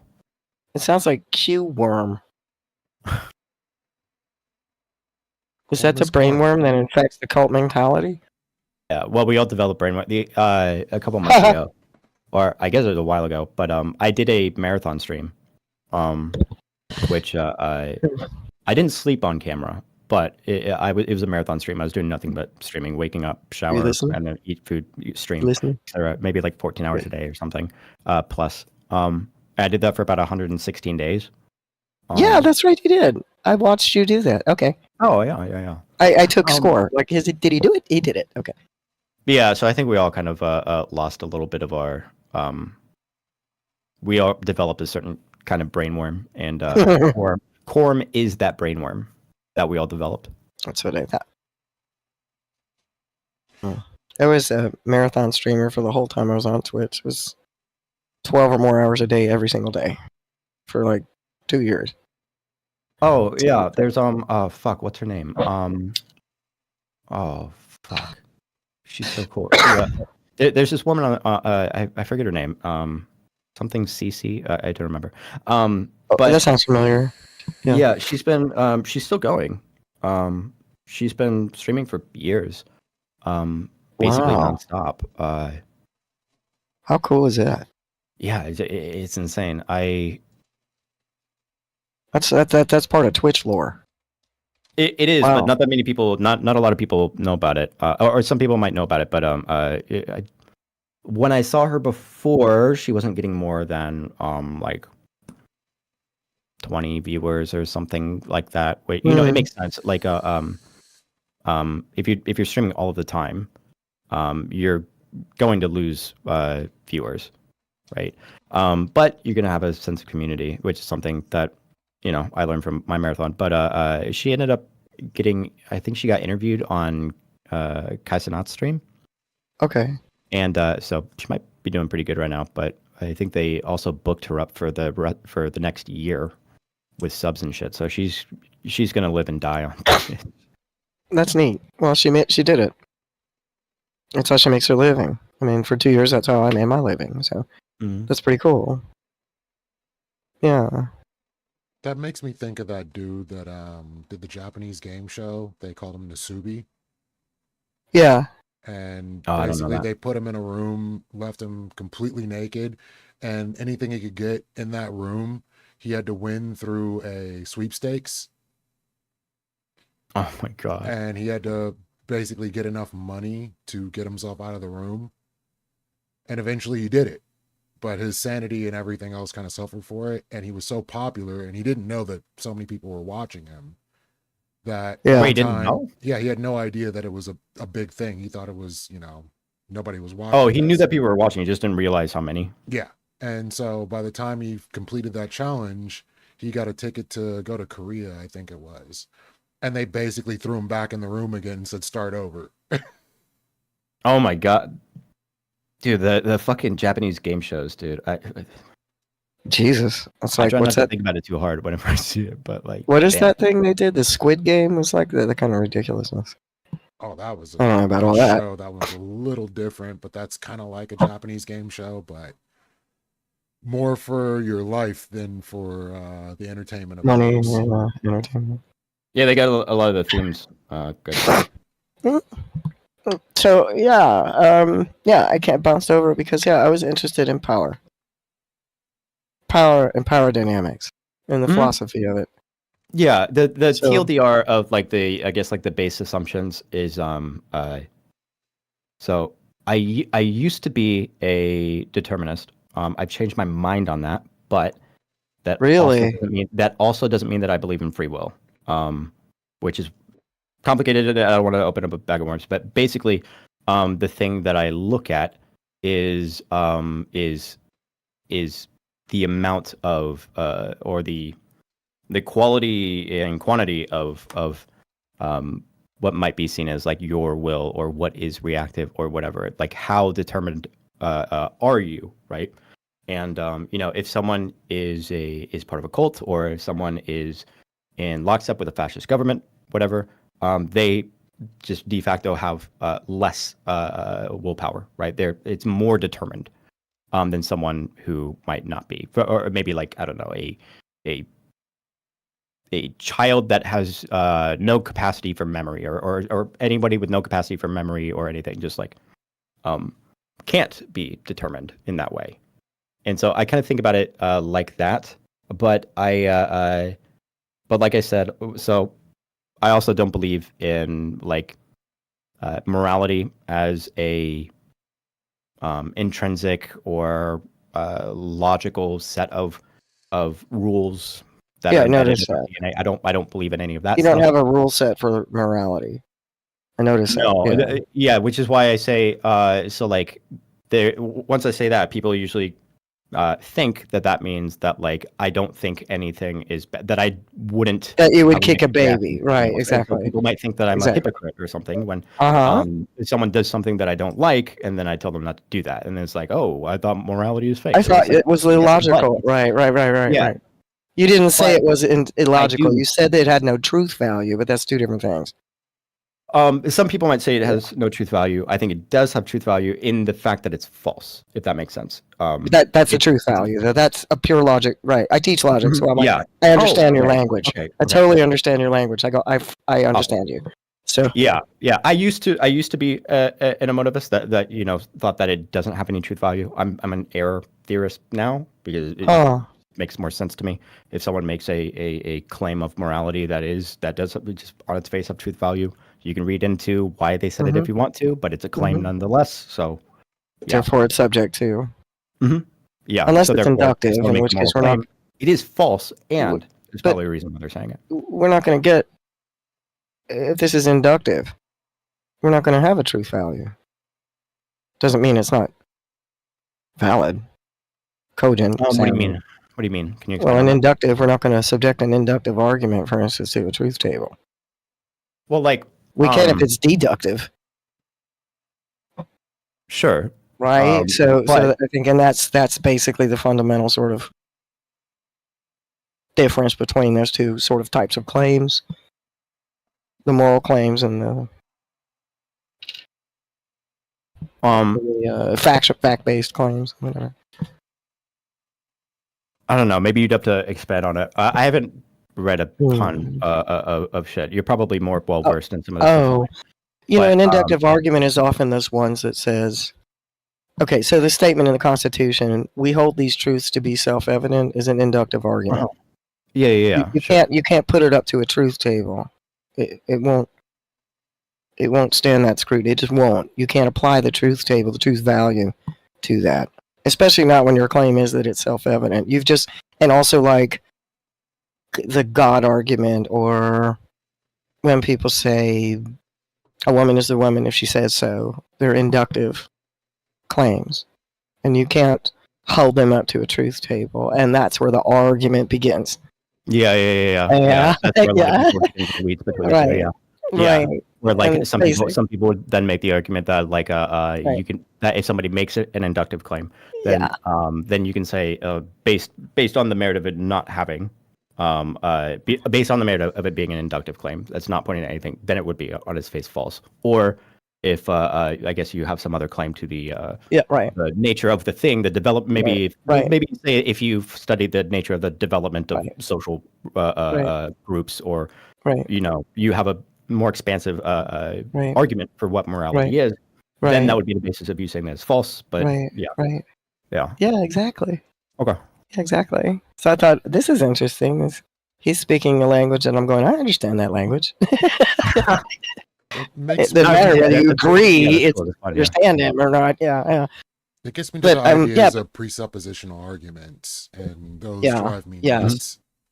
Yes, they drive everyone nuts. Yeah, that's too many P's and Q's, guys. Too many P's and Q's. Yeah, there's something that that's like the bread and butter of like Andrew Wilson, right? Tantrum. Yeah, well, like basically the argument goes, and it basically always goes this way, is that you if you make a moral claim, you have to you have to have like a reference to where it comes from, right? And if you don't have a text like a Bible or scripture or whatever, then you don't have a root basis for. He's a fundamentalist.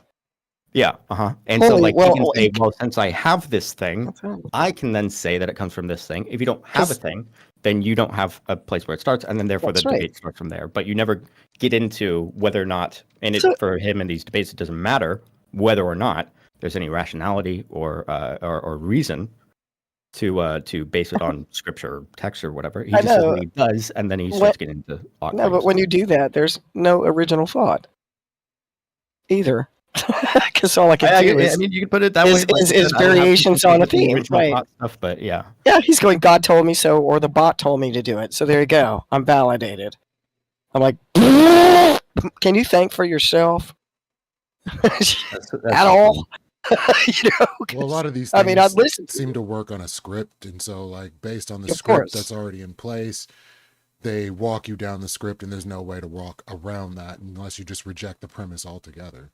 Yes, sir, and that's why because a lot of people haven't done that work. Right? A lot of people haven't, interrogated moral philosophy to that, and it's not even that deep with where he goes with it. It's not really that deep. It's just he knows that most people haven't done it, so then he can just do claims at you or question your ought claims. And if you don't Okay.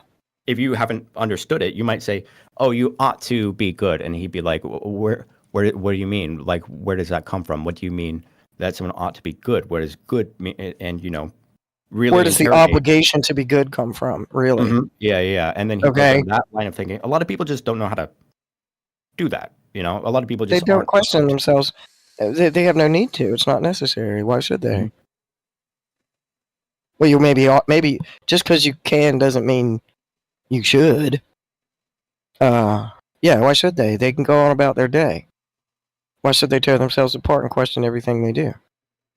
Because then they lose a debate and they look dumb on the internet. Okay, well, most people are not on Twitch doing debates on Twitch. But you're talking No, about I people agree. on It Twitch? doesn't matter. Oh, no, I agree. get you. But yeah. Okay, sure. Here, yeah. Yeah, Oh, all right. Kyle, we try not to talk about Falun Gong again. We only do that once every Falun 3 Gong. months. What is that? Uh-oh. Falun Gong is a Qigong cult out of China that the CCP ended up having a problem with, to the point where they started basically imprisoning them and kicking them out of the country. And they came up with a lore that because they have regenerative capabilities through their practice, that the Chinese government has been stealing their body parts. And so they started a newspaper here in America called the Epoch Times, which kind of co-opted into the QAnon movement and Donald Trump's first run for presidency. So a lot of people bought into what the Epoch Times is saying. So like, for instance, one of the main things that happened that made me like want to look into what this newspaper was about was January 6th. And, my family's Trump supporters. So I'm like looking at this as a smoking gun to hit up my Trump supporting family like, hey, what the heck is going on? And they're like, oh, it's Antifa and Black Lives Matter dressed up as Trump supporters. I'm like, where do you get that? Oh, the Epoch Times told me. Yeah. Damn. That sounds like some deep lore. Yeah. Especially if you look into like people like Steve Bannon and on the one hand, or if you look into people like Peter Thiel, or sometimes you get some really, really deep, like following the paper trail in a sense. Bannon. Very interesting. The fucking gingerbread man with his gin blossoms. He's an asshole, sir. Bannon's What's his name? That is his name. Sir. Wacky dude. You'd be surprised to know that, like, where I lived, in our community, we've had to deal with Trump and Bannon before in person. I'm sorry.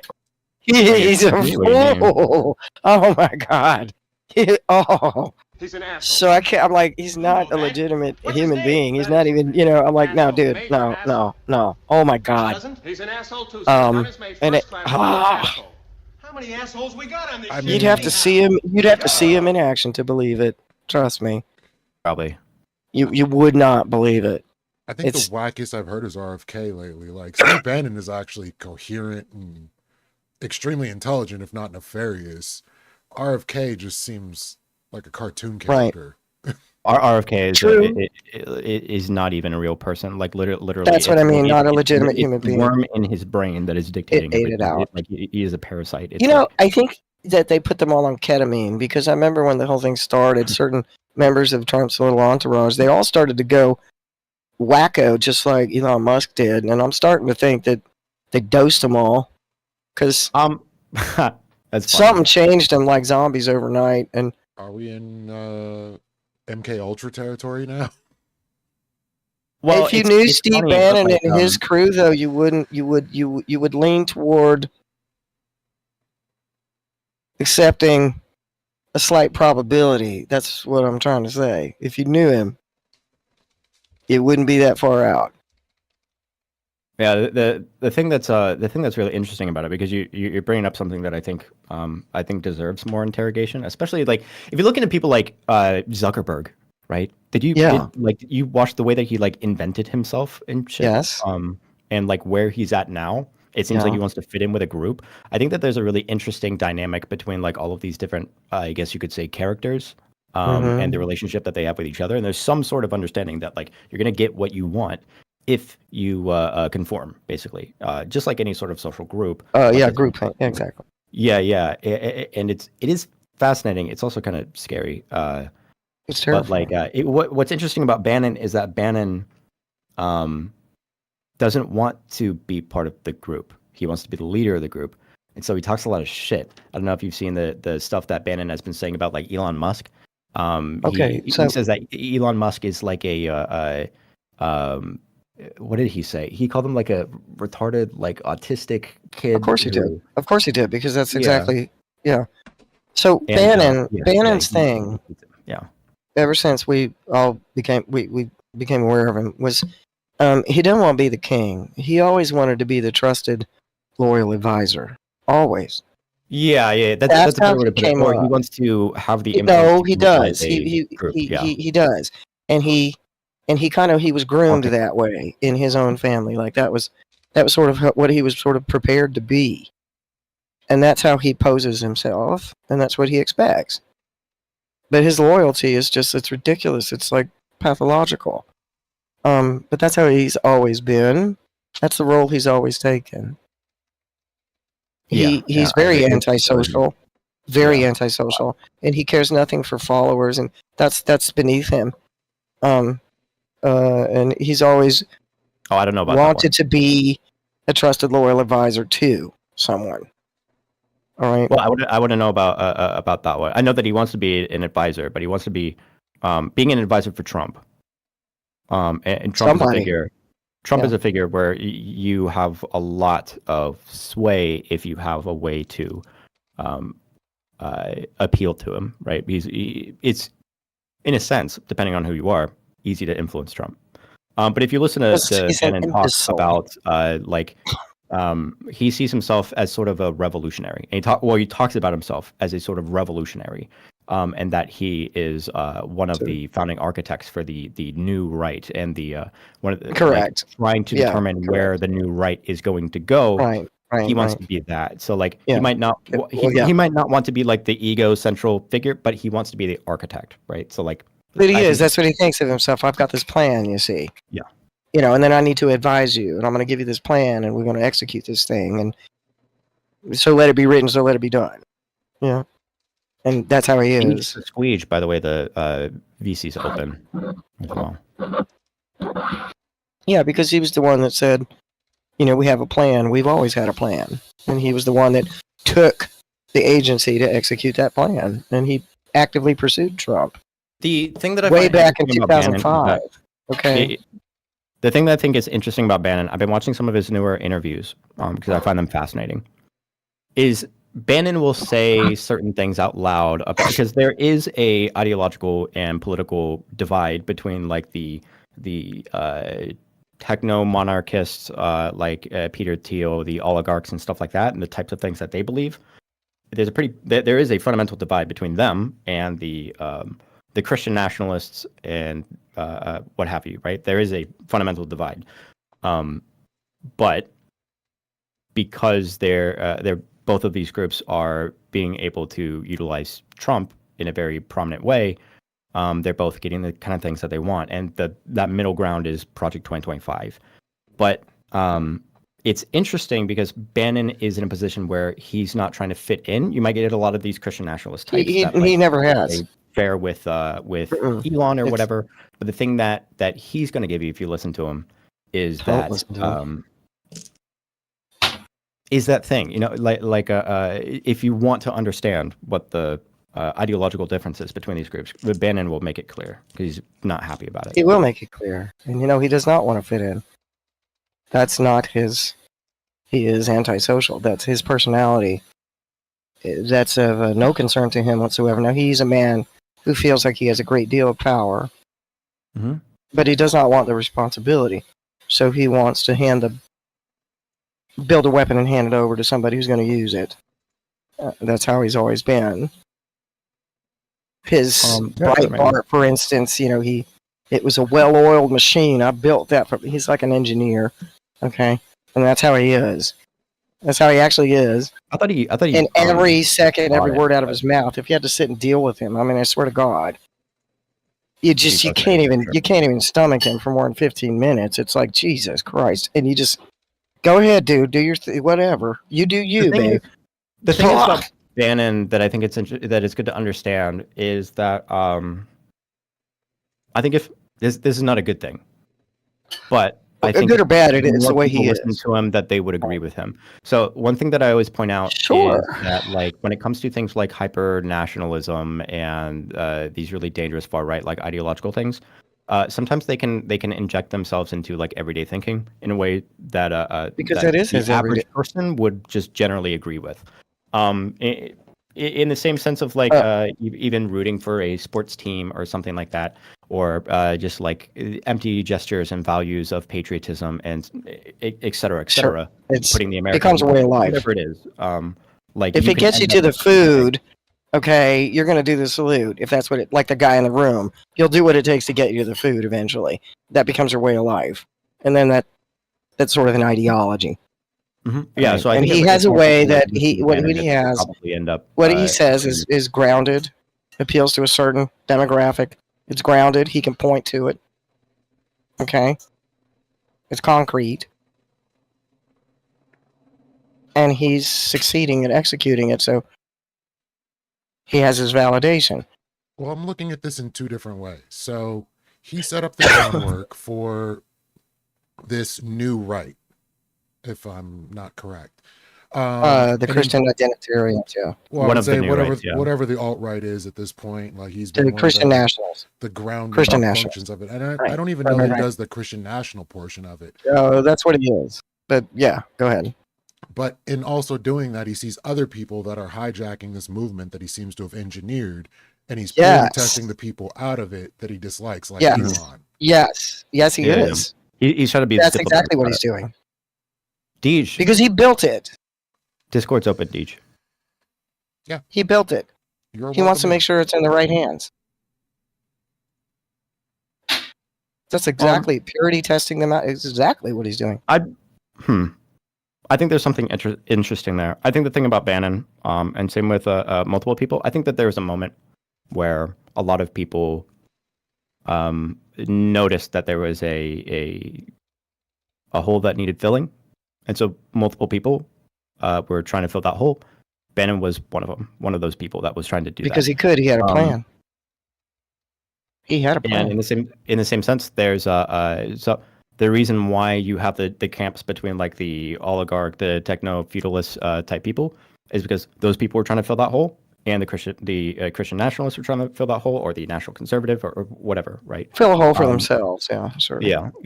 So let's just say they have baggage and unmet needs, and we're all paying for it. So fantastic. Okay. Deej, I'll put it to you like this, okay? What you're saying is dumb. I would love to debate you on it. Why would you but debate a stupid person? Because it's fun. I wouldn't pay a sub for that. Not my market. I would sub you True. for debating. I would sub if you would debate an intelligent person, because that would be exciting. Then I'd be the dumb one. No, you wouldn't. You're not dumb. He thinks he's going to lose? No, you give yourself more credit. Well, usually when you run up against another intelligent person, unless they're entirely weaselly and don't believe in their ideology, it's not really a conversation. It depends on what you mean by Ooh, intelligent, right? Like, you've never seen academic debates. Yeah. Okay. I would think Foucault and Foucault and Chomsky. Chomsky. You know, I think Foucault and Bannon Chomsky, for is instance. intelligent. Mhm. know. Mhm. Must be smart going into. He has a mind, yeah, for sure. Okay, come on, come into the VC. Oh no, You're the one stupid throwing a people fish. time. Mike, Really? how's it going, my dude? Is this profit us in What's any up? way? I'm just asking. Is what? What's up? It's for my own power. Remember? Oh, And I do this out of 'Cause self-flagellation. I feel like I'm about to become the indigenous Vivian Wolf if this keeps up. I'm so close to it. I'm so close. I can That's- feel it. That's funny. I'm channeling. I can feel it. I feel it happening right now. Oh, by the way, Vivian was on last week, and we were talking about Oh, I know. cults and indoctrination. I don't know if kids saw it, so I wanted to let them know that was last week's conversation. Mm-hmm. No, I didn't see it. I don't think Viv likes me.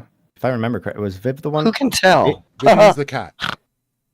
Okay, Viv is a cat. Yeah. Who can Viv was tell saying that whether they she went to, likes like, someone or find not? me It's like, at TwitchCon and like fight me or something because I was picking on her.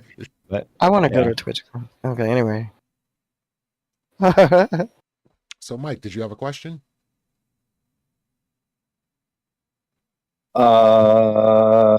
No. What were you guys just talking about? Bannon Yeah, we were talking and about Musk Steve versus Bannon Musk? and his actual Mhm. motivations and what that movement actually is. Yeah, his plan. Oh, well, do you kind of see the distinction between Bannon and like a Musk, where Bannon's more like a true blue right wing populist, where Musk is Yeah. like faking 75% Musk is of it just evidently to get his insane. goals. And I think yeah. I think there's a natural rift and barrier between the two, but they have to be like uneasy allies to get the overlap stuff That seems to be the taken care case. of. I think in my opinion the biggest divide would have to do with like the populism aspect of it, where like Elon will say things to get things that he wants and get power, and so for his ego or for his company, whatever it is, right? Capital. He's an oligarch. A lot of these like either Christian nationalists or national conservatives, what they want is they want cultural unification, and a like strong executive, where the idea of an oligarch is a bad thing to them. They don't like the idea of an oligarch, and they ridicule the idea. And they were saying this about Biden's administration and stuff like that, right? Is that they don't like that idea of an oligarch. Whereas the Elon Musk type people, they are trying to convince people that oligarchs are needed and that they're good, that the people that have money and power because they're smart and effective and geniuses or whatever, and that they are the promise of the future. And so Who believes that? like cultural Because I don't think they believe that. Who believes that? Elon, Peter Thiel, Andreessen, most of the Silicon Valley That's guys. what they believe? The Yeah. Koch They have the brothers. money and the power because they're smart? Mhm, And, yeah. oh boy. Well, Oh wait, isn't Yeah, there only one Koch brother left? Didn't one of them pass away? I thought. knock on wood. I It'll be haven't kept soon. count. But so for these guys, if you don't know, and they'll tell you, they say this, and also Peter Thiel, these guys I'm talking about, they get a lot of their ideas basically hand me down from Curtis Yarvin. He goes by Moldbug on the internet. He's a wacky guy. They follow But, some rando on the internet, huh? He's not some rando, really. He's pretty Rando influential. genius It's just on that the people internet? don't notice him. If you've ever heard of the term, like in the internet sense, the red pill, taking the Yeah, red of course. Of pill, course. he's the person that coined that. Really? Yes. Yeah, and He's a red pill guy. he just did an interview with New York Times a couple weeks ago. He I saw that. he's read by Peter Thiel, Andreessen. These guys also like people like Nick Land, who is like a reactionary accelerationist. Right. But the Moldbug makes the argument that like that we need a monarchy where the president is replaced with like a CEO who has the ability to rule as a CEO, right? That's why he's firing. Or everybody. board of directors appoints a CEO, whatever. But he wants he argues for a monarchy, and then if you ask him about it, he would say that like, oh well, monarchies are more efficient. Everything is a monarchy. If you look at like Apple is a monarchy, Google is a monarchy, and he'll just call them all monarchies because they're highly hierarchical, and so he'll argue for the same thing. But the Silicon Valley bros like that idea because they think they have an ego attached to their power and their money and stuff like that. And so that's why they all, but like, it's not just them. JD Vance, vice president, by the way, also said that he reads Moldbug or Curtis Yarvin. He's a very central figure to these guys. Yeah. Okay.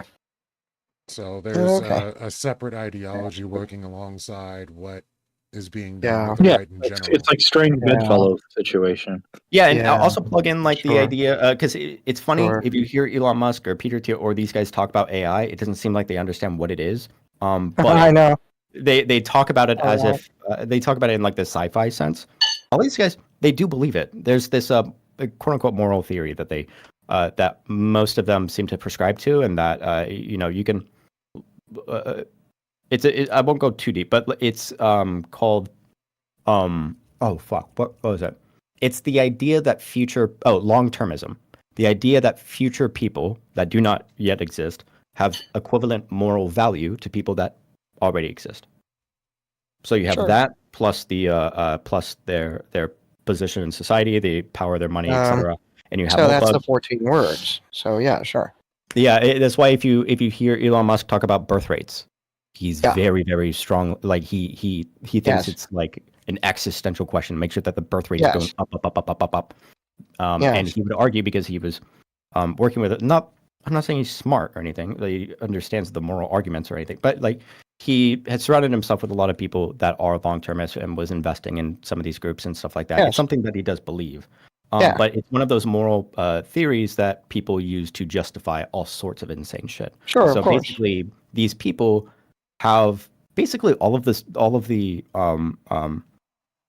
like I'm not trying to paint this idea of this cult like ideological lockstep type thing, because when you think about it, it's really straightforward. These are the exact desires that you would expect from people in that position, and Anyone. these types of people. It's exactly what you would expect. It's not Anyone who's concerned with the safety and welfare of future generations, including their own children. It's the same thing. Yeah. But it's also the long-term plan of South African apartheid party, so it makes sense. Well, It's the thing familiar is, to a him. lot of people kind of think it. Like if you talk about climate change, and you bring up climate change to a lot of people will tell you something like, "Sure, but the human race will live on." It's like, what the fuck does it matter if they? what do you mean? Okay. This make believe future world. You're saying that you have hope because there's people that don't exist that might exist in the future. Why? Like, yeah, so You I don't think a have lot of people children, do you? think like this kind of. Yeah, you don't have children. But I mean, I guess. could. So, and that makes a difference. He's got If I Dave had- Botkin. if I had Dave Botkin children, I would is his change greatest my child. He has a bot, not a child. Right, just like Elon Musk has.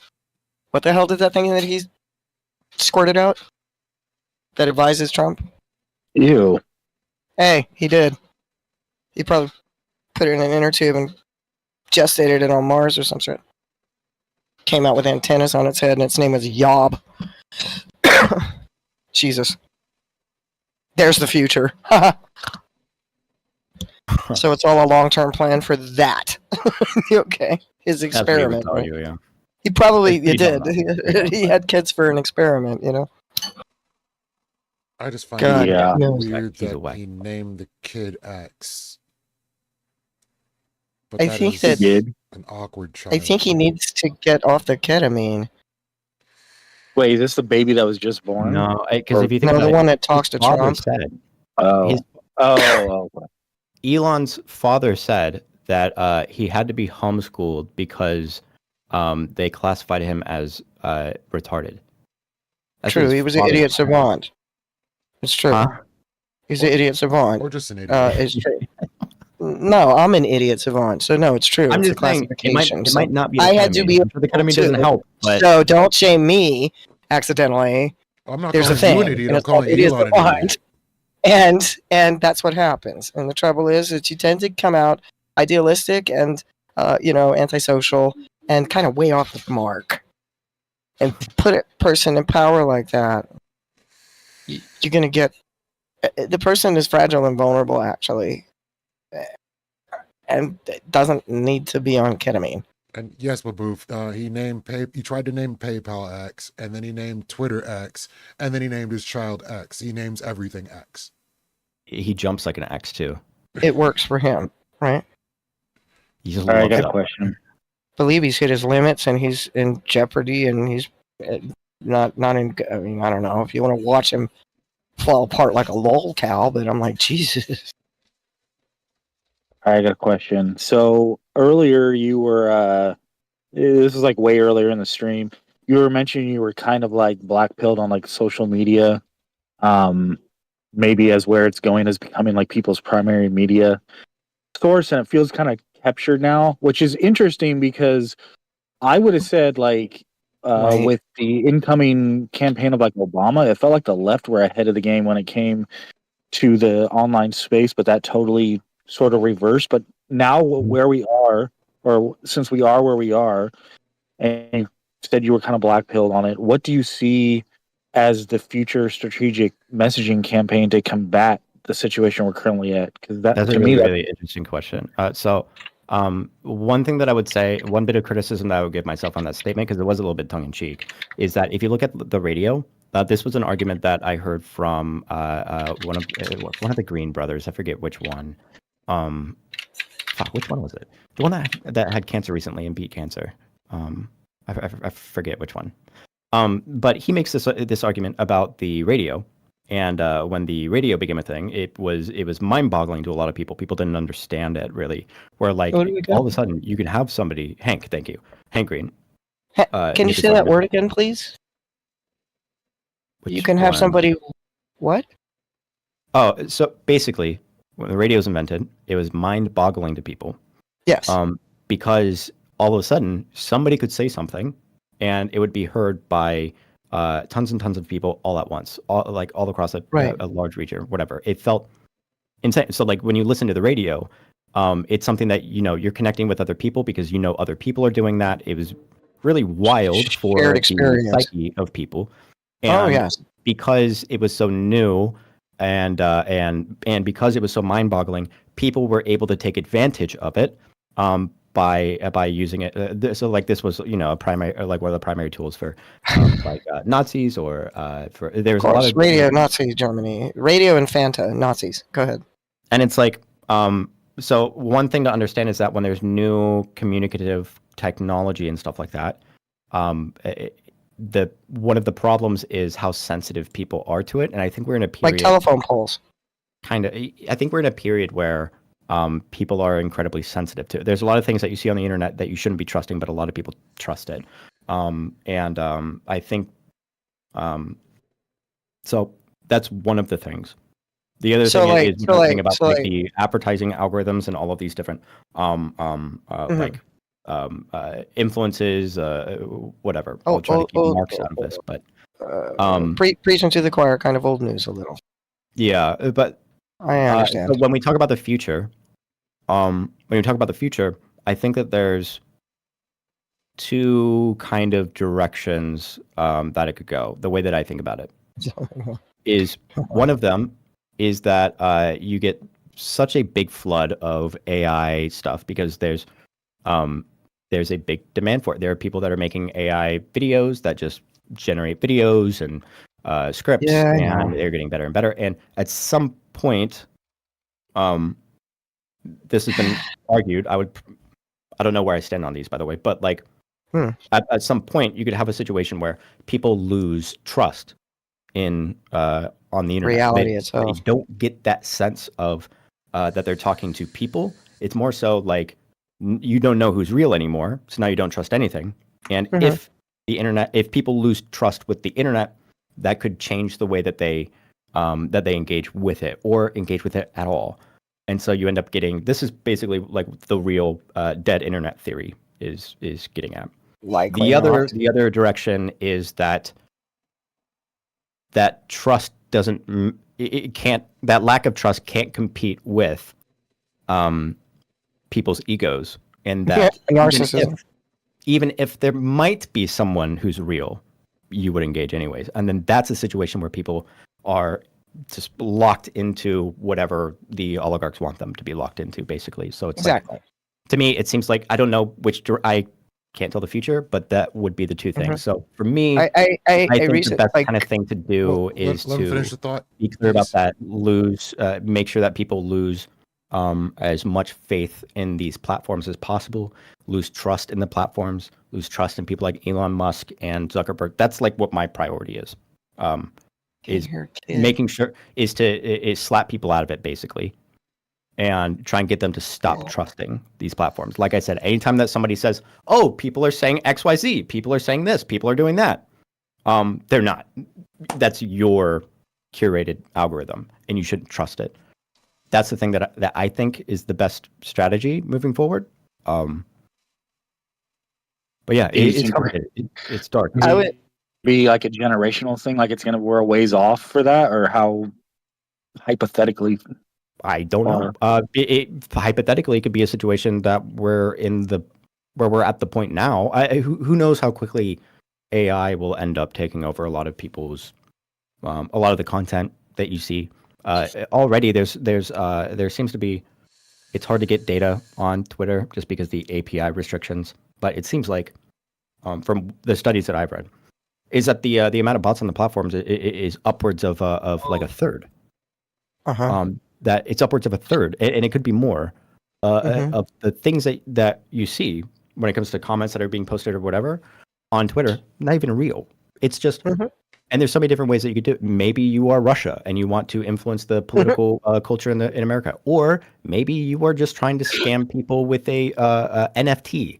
And so you will post something that's politically contentious or whatever so that people argue with you and engage and follow or whatever. And then on your description, you have a link to a fucking NFT that you're trying to scam some fucking moron out of their money with. You could do it for many different reasons. The problem that you have with Twitter and Facebook and stuff like that is that you see more and more political content emerging. If you just not look at the left-right divide, just the amount of political content, you can see the amount of political content is increasing on Twitter. And Zuckerberg is telling you that his mistake was clamping down on political content, and now he's trying to invest in it. That political content, when they say this, if you have political content on a platform and you want to keep people on that platform for as long as possible to make money from advertisers, what are you going to do? Well, what you do is you enable and you allow for politically contentious stuff, which makes people more either extreme or whatever, right? So that is what is being created, and I think the root of it is because of the new technology and the logic of advertising algorithms, how they make their money, right? So the confluence of these things. My thesis is that is the problem. Whereas, like, there has to either be a like drastic Section 230 stuff, which implicates advertising as well. Which that's sort of the problem, right? Is that, like, ultimately for the entire global economy, you need to keep products sold. You need to keep advertising product. If you don't advertise a product, and people don't see a product, and then they go, "Oh, I want that," and then go buy it from Amazon or whatever. If you stop that, you're stopping flows of production that are necessary for either the industrialization of other countries or whatever, the entire global economic system. So it's hard to just say, "Oh, let's get rid of the advertisers." You know, it's kind of like arguing for the destruction of the entire economic system. So I wanted to ask, did you hear about this whole Egon Chalokian thing? Yeah.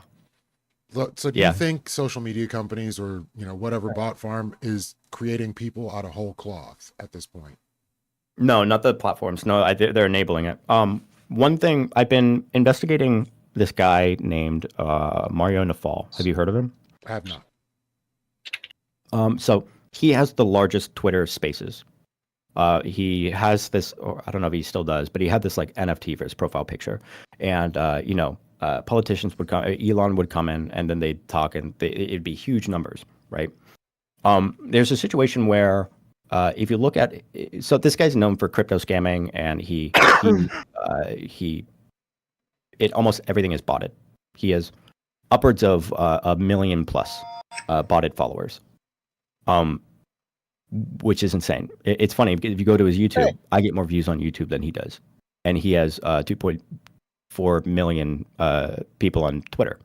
But he got into a relationship with Elon Musk, and at some point in the middle of the conversation while talking to Elon Musk, he ended up getting about I think it was 400,000 new followers in like instantly. There was a moment. So this is the closest that you'll get to like a platform allowing bots. Is that Mario reaches out to Elon, Elon, around the time that he reached out, was talking about, I don't know if you remember, he said that he was going to be archiving Twitter accounts that haven't been used since 2015.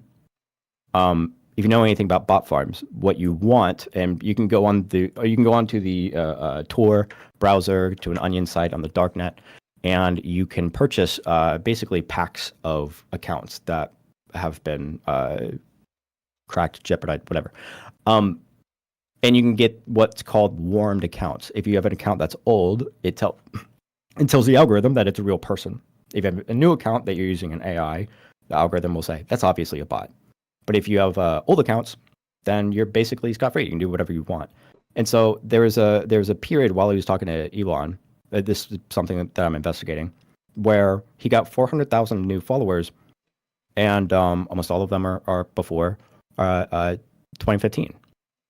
And if you go to their pages, they're doing nothing but sharing Mario's crypto stuff or whatever. I think the idea was that he was going to be using these bots to inflate the Twitter Spaces so that people would use it more, right?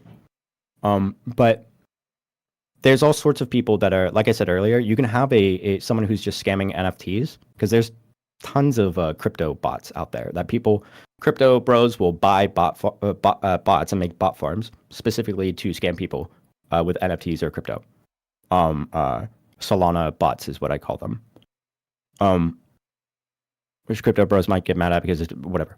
But you end up, if the incentive is there to politically radicalize people or to increase engagement on the platform, and it's politically motivated, if that's there, you are going to get political extremes.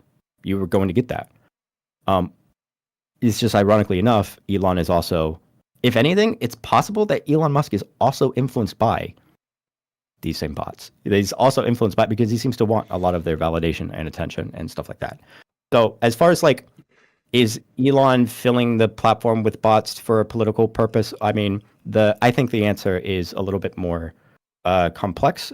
It's kind of like a yes and no kind of thing. I would make the accusation that yes, he is, but other people might say it's more complicated. But yeah. Okay. That pretty much covers that. And Zephyr had a question. Yeah, does that make for you. sense? Oh, it definitely makes sense. Like, that's kind of wild that it's kind of an Ouroboros folding in on itself. Yeah. So what was your question? Yeah, Zephyr? I mean, I had a question related to this stuff, and forgive me if this has been discussed before. I've been kind of in and out of the stream. So just based on the AI bots, like if a company is needs AI bots to inflate engagement, isn't that like kind of a sign of the end times for that particular company? Do you think this model, I mean, obviously it can work. Because AI is so new, but I would say yes. I would make that argument, yeah. Do you think it'll actually be beneficial? Yeah, I would make the argument because if it's economically motivated, right? Like the advance of technology is something that like these are labor-saving technologies. You make more money when you advance the technology, and the market will make demands out of you to make sure that you can compete, right? And if the demand that everyone is getting is to use bots to sell products or whatever, then if you start seeing people do that, then I guess it maybe depends on the trust value that people have, because if people lose trust because they can tell that it's a bot, they might not buy from that person, and they might go for the person that isn't using bots for a period. AI is getting really good, so you might get into a situation where people are using bots, and it is making them more competitive. And when that happens, all of these other companies, you're going to start seeing McDonald's bots, you're going to start seeing Walmart bots, etc. Right? It's going to flood once there's a legitimate when there's data for advertisers, because they pour over all of this data about what the click-through rate is, how like the rate of people purchasing the products versus how much is being invested into the platforms, etc. They're pouring over this. Once you start seeing the bots have a noticeable impact in the increase in revenue, then everyone's going to start doing it. And it's not a particularly expensive thing to do. It is for us, right? It's like, I've looked into it because I want to make a bot farm. But it's something like up $2 to $5 a month per account for a proxy. There's other ways that you could do it, but generally speaking, it's like 2 to 5 a month for a proxy, and it's about the same price for individual accounts if you purchase it on the darknet. So it's kind of an expensive thing for people like us to do it, but for people like crypto bros, Silicon Valley guys, or whatever, yeah. Right. Yeah, I see the way you're explaining, because I was wrongly under the assumption that it was there just to create engagement. But yeah, if the AI bots are actually directing you towards products and services and things like that, it's like another sort of advanced ad service. Yeah, it's like the key thing that I would focus on is that because some people get reductive, right? They start saying that all of the bots are like politically influenced, like Russia is investing in bots. They are. We are too. Everyone is. China, yeah, of course. But people might get reductive to either saying it's politically motivated or economically motivated or whatever. It's actually all of it, because influence is influence, and a lot of people can use that influence. And sometimes the influence that they're generating, like I said, a crypto bro could be generating politically contentious posts just for the crypto. He doesn't care about politics, but all of the incentives are there for that to happen. So when the incentives are there and the demand is there, and there's data that shows that it increases your revenue or your influence or whatever, when that's there and people have the ability to do it, they will do it, right? Doesn't matter who it is, and you're not going to be able to tell who it is. It's really difficult. It's easier now, but it's going to be increasingly difficult to even tell, right? Awesome. Yeah. No, thanks for that. It's been a really insightful stream, and I plan on actually going back and rewatching the parts that I missed earlier on. So, oh wow, I appreciate thank you for being here. Mm-hmm. I promised all the answers that life had to offer from the stream, and we are delivering 1 minute at a time. It's working. Yeah, maybe that. Listen, okay, maybe that is better than a dumb person coming in that I can bully. Okay. Absolutely not. We can have the best of all worlds. But I am saying it would be kind of fun. But okay. Or who knows? Maybe someone disagrees with me, and I think, if you ask me, in my ego, I would say that I'm pretty good at recognizing when I might be wrong about something. But but yeah, I appreciate that. Thanks for it. Is a really interesting question. Yeah, the idea that Like influence is influence. If you watch my stream, this is basically what I'm doing. Like this kind of conversation, this kind of investigation stuff is like, is what I'm doing nonstop. This is just who I am at this point. Awesome. Yeah, I plan on checking that out as well. I think it's just the timing difference. Sometimes it just doesn't mesh well with my hours and stuff. But yeah, I'll definitely plan on checking some of that stuff out as well. No, I like catching kids streams. Like whenever I catch them, I always hear some interesting things that end up making me think about it, and they tend to be a bit more in depth than most. So like I enjoy it. You thought KIDNOTKIN was a black woman? I mean, we all did for a minute. No. That's why I had to have him on. Yeah. You think of Kidology is who you're thinking of. Oh, Kidology. Kidology and I both go by Kid, so it's probably that. Kidology still trying to figure out how Discord works. Yeah. The dead internet theory. Yeah, I think that is interesting, because then you kind of think like, what would be the new frontier, or does it like revert? Because I mean, with technology, it's always advancing at such a high clip that it's like, where would it even go from here for like information delivery? Yeah, it's difficult, right? Because if you remember the Zuckerberg's fantasy that did not perform well in the market was the the virtual reality world, the meta world or whatever. Yeah. Mm-hmm. And it's like, it's one of those things where it's like right now people are trying to sell. Some people are dipping their toes, like Zuckerberg, or maybe Elon in a sense, is trying to dip his toes into this idea of like the future.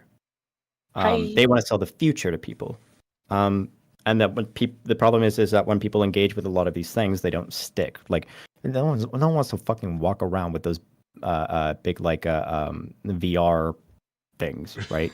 No one wants to do that. Some people do, but they're crazy people. They're insane Oh. people. Where it's like, I could imagine if I was walking around with that, not only would I feel judged, but I would feel judged on the basis that I would be judging other people, or that like people would feel like I am judging them, or like something like that. That like I am not fully in the world, is what people would think. And I think a lot of people would be averse to that idea of not being fully in the world, from the outside and the inside. So like that's my theory on why it's not. But who knows? Maybe VR shit is where it's going to go. Hard to say. It's hard to say. Right now, you have like the Trump administration is simultaneously arguing for a techno-utopian future and reindustrialization. Yeah, it's interesting to ponder whether like certain things like technology related fail because they enter the market before they're refined and ready, or if it's just like an idea that's not ultimately going to stick. Yeah, well, I mean, sometimes you have a million bad ideas before the good one does. Whatever the quote unquote good one is going to be, because if there's a, I don't, like I said, I don't know where I stand. It could it could be a thing where like enough people engage with the internet, and that there's enough people on the internet that people will be reinforced to do it, and that you don't ever actually get to that dead internet part of it. But like, if it were the case that enough people lose their trust and get over the technology, they're not starry-eyed about it anymore. They just see it like we see the radio now, where it's like, yeah, sure, maybe I'll go there for a laugh or some cat pictures or some shit. But I'm not gonna fucking write essays to random people about politics or anything. If that happens and people engage with it less, I'd be fascinated to know how the market would adjust. How are they going to sell products? I don't know. It's really interesting to me. Yeah, So, I mean, it feels like in a way we're sort of already getting there, because when it comes to like news, politics, just general information, it's almost like the internet is partitioned off to individuals in such a way that they're already insulated, so they're already cutting themselves off from like a lot of the internet based on where they want to go for their curated information gatherings. So like the next step is for them to turn on that too, I guess. Yeah, I would like to think that maybe if I zoomed out, I would love to think that maybe the fact that like that I'm talking a lot about this and that people find it interesting might be more of like the like a like don't kill the messenger type thing, where it's like other people must be thinking this, right? That other people must be losing faith and stuff. And I think ever since the like the Russian bot stuff in 2016, that people have been motivated to start thinking in that way. And I don't know. I hope. So I have to consider how many people don't understand that there's already a method to a lot of the madness when it comes down to marketing. Like when Candy Crush came around, it came to most people's understanding that there are marketing groups that already understand what sounds, what colors, what Leedy, stimulus. forget Candy Crush. Like grocery stores have been using human psychology to like place the correct ingredients on the correct shelf, right? Yeah. For us to think that if grocery stores can go this far, obviously things like casinos would go that far. Obviously, casinos always have. yeah. If they're good and they make money, they're going to be doing it. I wanted to like get in there because I was not miking there for a while. I don't want to walk us back too far, but like the first thing is the people who lose their jobs because of this sort of automation. Yeah. But what are they going to do? And we don't trust the internet anymore. We're not here to socialize anymore. And then you got all these people out of work. I guess customer service mainly. But what happens to them as salespeople? I mean, look at what happened to the industrial workers that lost their job to their jobs being shipped overseas, right? They're demanding tariffs to bring their jobs back. Exactly. Yeah. Exactly. Yeah, you'll definitely have that kind of push and pull, and you always do when it comes to, and it has always been the case when it comes to shifts in the market. But what are they going to do? There won't. They really won't be any other thing for them to be able to do. But also, Well, on a national scale, because we have to remember that the it doesn't make sense to talk about the national economy by itself, because you can have like an economy of people that are just they're like, we call it like a consumer economy, right? They're at one point. So like the United States, if they were to keep moving forward, it's hard to say because Trump and his establishment want to reindustrialize. But the alternative is that the United States basically digs its heels deeper in being a consumer-based economy where products are created overseas and the process of production ends up flowing through the United States at the point of production, which is consumption, right? Then the okay, well, hold consumption on. demands the To production. consume, you have to have a net worth. You have to have capital. Yeah. They're not going to be able to work. Where the hell are they going to get the capital? But Universal, you're like assuming that sales discourse has already changed, right? Like companies don't look at Well, sales and in marketing the same way anymore. They've in my already adapted experience, to it the. has. Yeah, it's Well, already like I adapted. said, the value that's being moved through the market is like if you are producing something, you need someone to consume that thing. Right? Absolutely. Yeah. Keep it in absolutely. distribution, if you will. Yeah, exactly. Mm-hmm. Yeah. So basically, the situation that you get in is the technological advancement is the consumer. It's you can't just say the consumer economy. I know I did, but it's reductive. But the types of jobs that the United States has been investing more and more in is things like tech. Is Oh, things I like see. that, which is I at this understand. point of production within technology. The production of technology is the thing understand. that enables the labor saving technology to impact the market and then reach itself So back in the United States for consumption, right? with everything AI, I mean, then that really limits the sort of industries everybody should be funneled into anyway, because it's all focused on basically babysitting the machines, hatching a new bot. That's the primary, which is so surreal. Yeah, I saw this Nearly thing. What science is it fiction, called? but I think that it's not too far off. What is it called? I saw this thing the other day. I couldn't believe it when I saw it. But it's what's it called? It's like it's essentially uh types of labor that it's too expensive to use a bot to use, but people will do it for money. Fuck, what is it called? We were talking about it on my stream the other day. Basically, there's like there's if you go online, there's types of work that you can do, which is basically just really, really like rudimentary, like boring. It's basically like working in like a production line, but on the computer, where you just do like the most useless, mind-numbing shit. But it just happens to be a little bit more expensive for the AI, so people will do it. Right? Can you open the door? It's called a factory. It's called an assembly line. But yeah, right. Yeah. So like, yeah. You can get into situations like that. I'm not I get it. autonomous type guy, so I don't like. You might get into conversations about things like UBI, extraction of surplus through the process of consumption, to the point where like you basically have a UBI as a method of just moving value through the country for the demand. I don't know, but unit of beneficial interest. No. I mean, yeah. That's the sort of the technocrat vision of the future, which is like one of them. Yeah. So, and then the other one. I've been seeing this interesting thing where people are angry that fast food workers are making more money. And I constantly harp on fast food workers and the whole deal, to the point where during the pandemic, you started seeing their wages go up to about $18. And now you're looking at managers getting close to $40 an hour. That's still not enough? I'm going to work on McDonald's.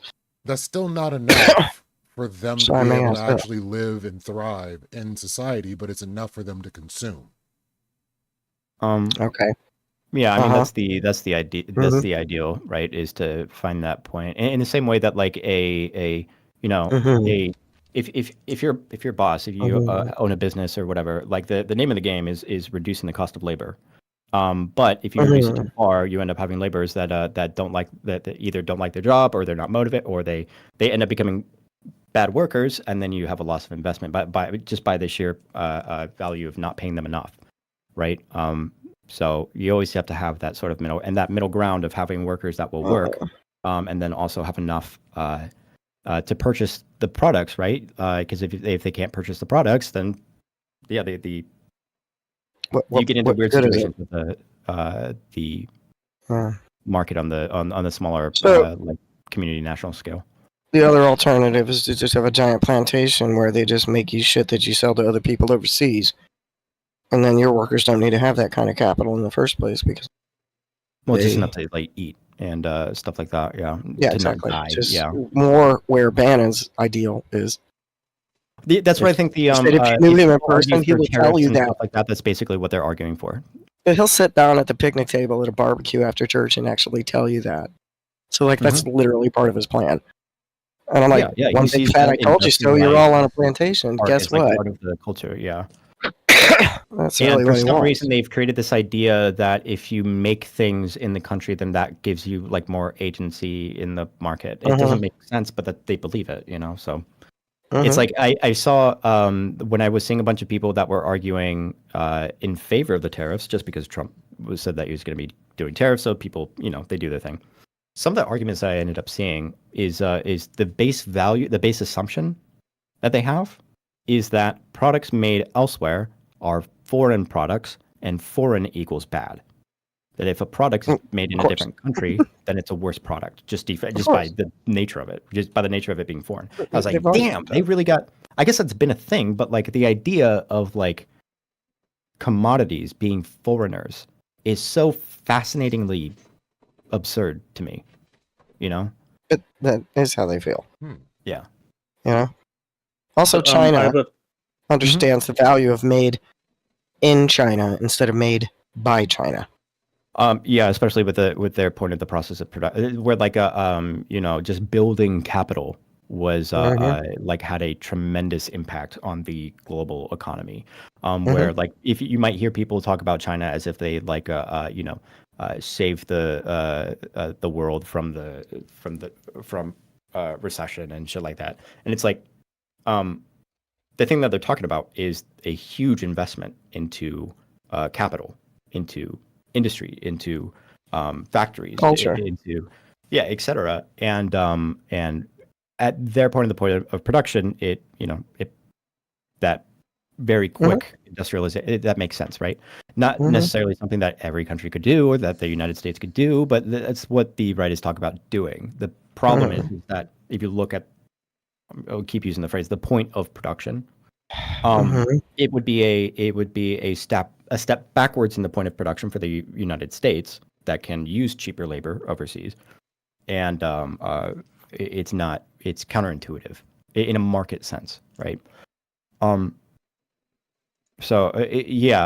other thing that I think is interesting, it's a little bit of a tangent, but like if you look at that period of time where they were just dumping money into capital, this is concrete, this is and metals, right? And the vast consumption of this, you can actually like it's fascinating if you overlay it with like emissions, with greenhouse gas emissions. Incredible stuff to investigate there. I just think it's interesting. I have a two-part question. I guess one is more like a yes or no question, and the other is more sort of slightly more philosophical, but I don't know where you're going to take it.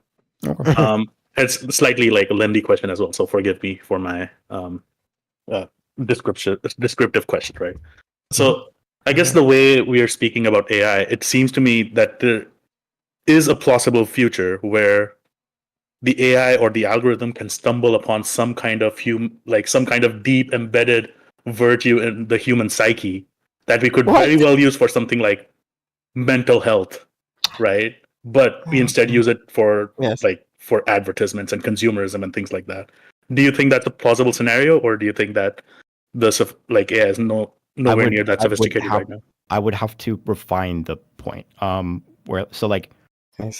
There's limitations with AI. AI is just by its own nature a linear function, a predictive model, and there's tons of really complex that I'm not going to pretend to understand, but there's a lot of complex like restraints with weighting and overcoding and controlling it in the direction that you want it to go. But it has nothing to do with like some people have this idea that AI can develop consciousness or become like AGI. Sorry, just to clarify, I'm not talking about AI developing consciousness. I'm talking about the algorithm stumbling upon some kind of code that works on humans. Like, so the reason why I brought it up is because you used the word virtue. The virtue thing. Virtue of the human psyche. Sorry, that's consciousness. Yeah. No. Sorry, that's actually my field. No, you don't have to be sorry. I was talking about something most like people don't understand AI, right. And most people are really curious about it, and they don't know where AI starts and stops when it comes to like relating it to consciousness and how we think.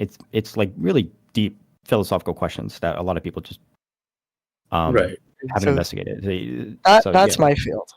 So, and I guess my next question, and the last one, then I have to drop out, would be, what is like the most dystopian, like, thing that you can think this can lead to in our lifetimes?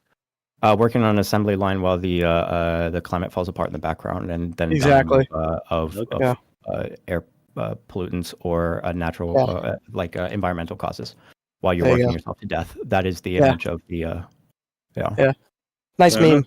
All right. For me, it would be awesome. All restaurants are now Taco Bell. Peace out, Zephyr. Exactly.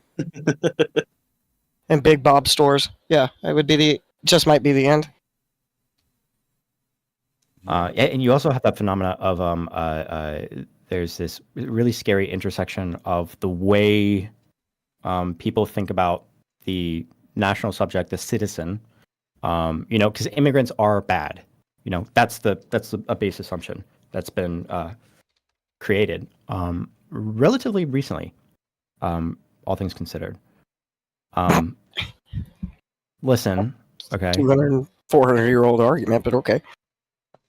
Okay, follow me. Okay. When it comes to immigrants and yes, of course, there's the eugenics shit. Of course, yeah, of course. But when it comes to like the particular point, in my opinion, that we're at in the United States, where you see a very quick,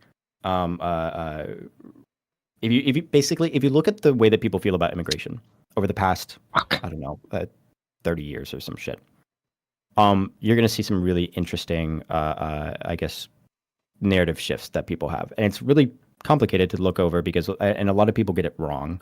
When they talk about, one of the things that people were talking about is that the majority of Americans are in favor of mass deportation. Not really, but it's not getting better. It's getting worse, but it's not at the point where most people are in favor. Because you could just as easily say that most people are in favor of a path to citizenship, right? The problem with the questions have to do with the presence of legality and the assumptions of legality in relation to values that they consider to be American values or whatever. It's complicated. But it's not getting better, and it's getting worse very rapidly. The type of situation that you get into when you relate these this reindustrialization with the revaluation of immigrants and things like that. I mean, you can imagine where it goes because we've seen the where a lot of our houses were built. That's something that I think needs a little bit more interrogation. That is super scary. Is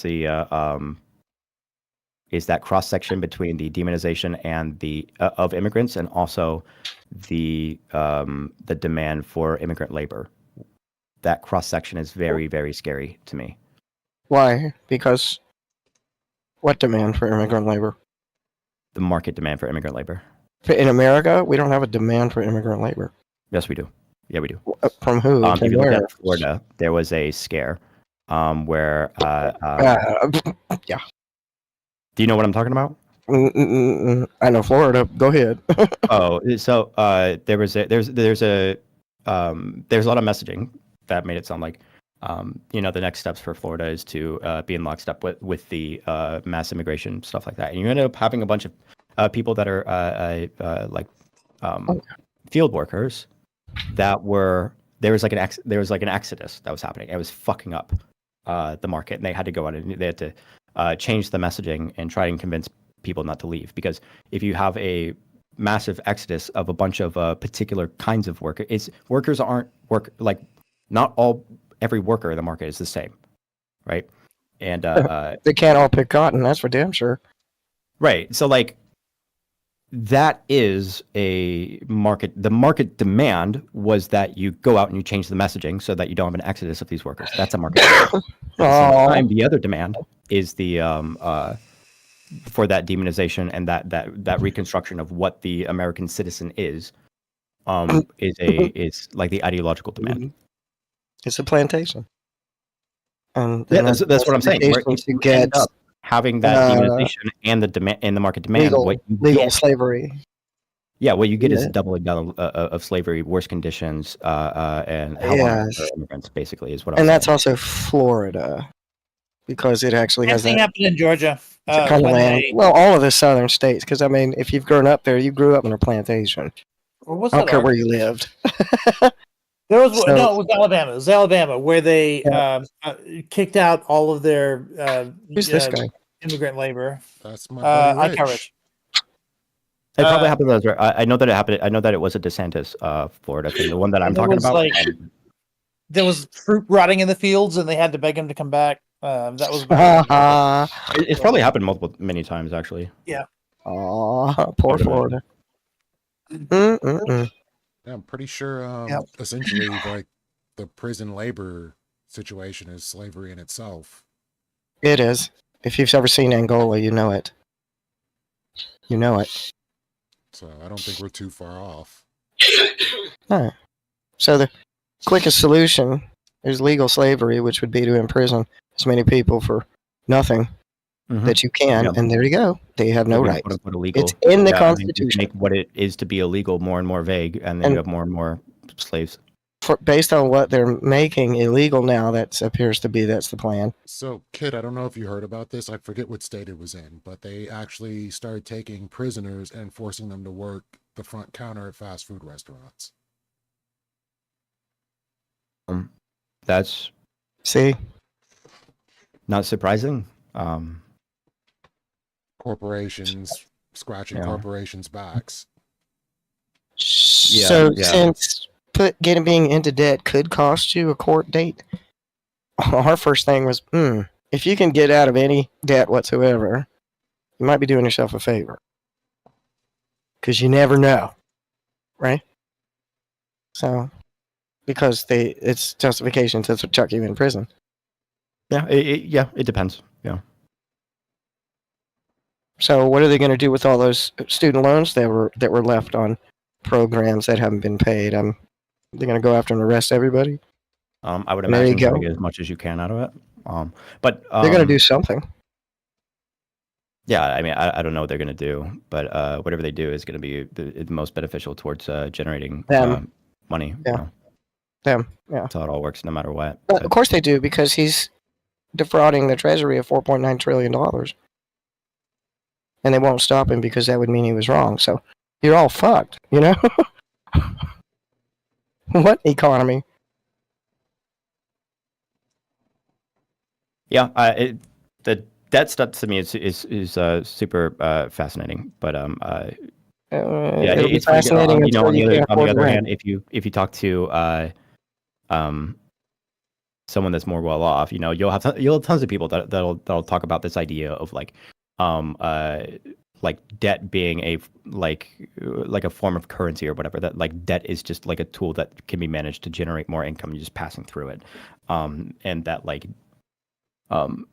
it's one thing to say that debt is like a promise on future labor, but it's another thing if that promise is someone else's labor, right? So that's why you can have maybe an Elon Musk or whatever get into an incredible amount of debt that he's no intention to pay off, versus someone who gets like a medical debt and it ruins their fucking life. Exactly.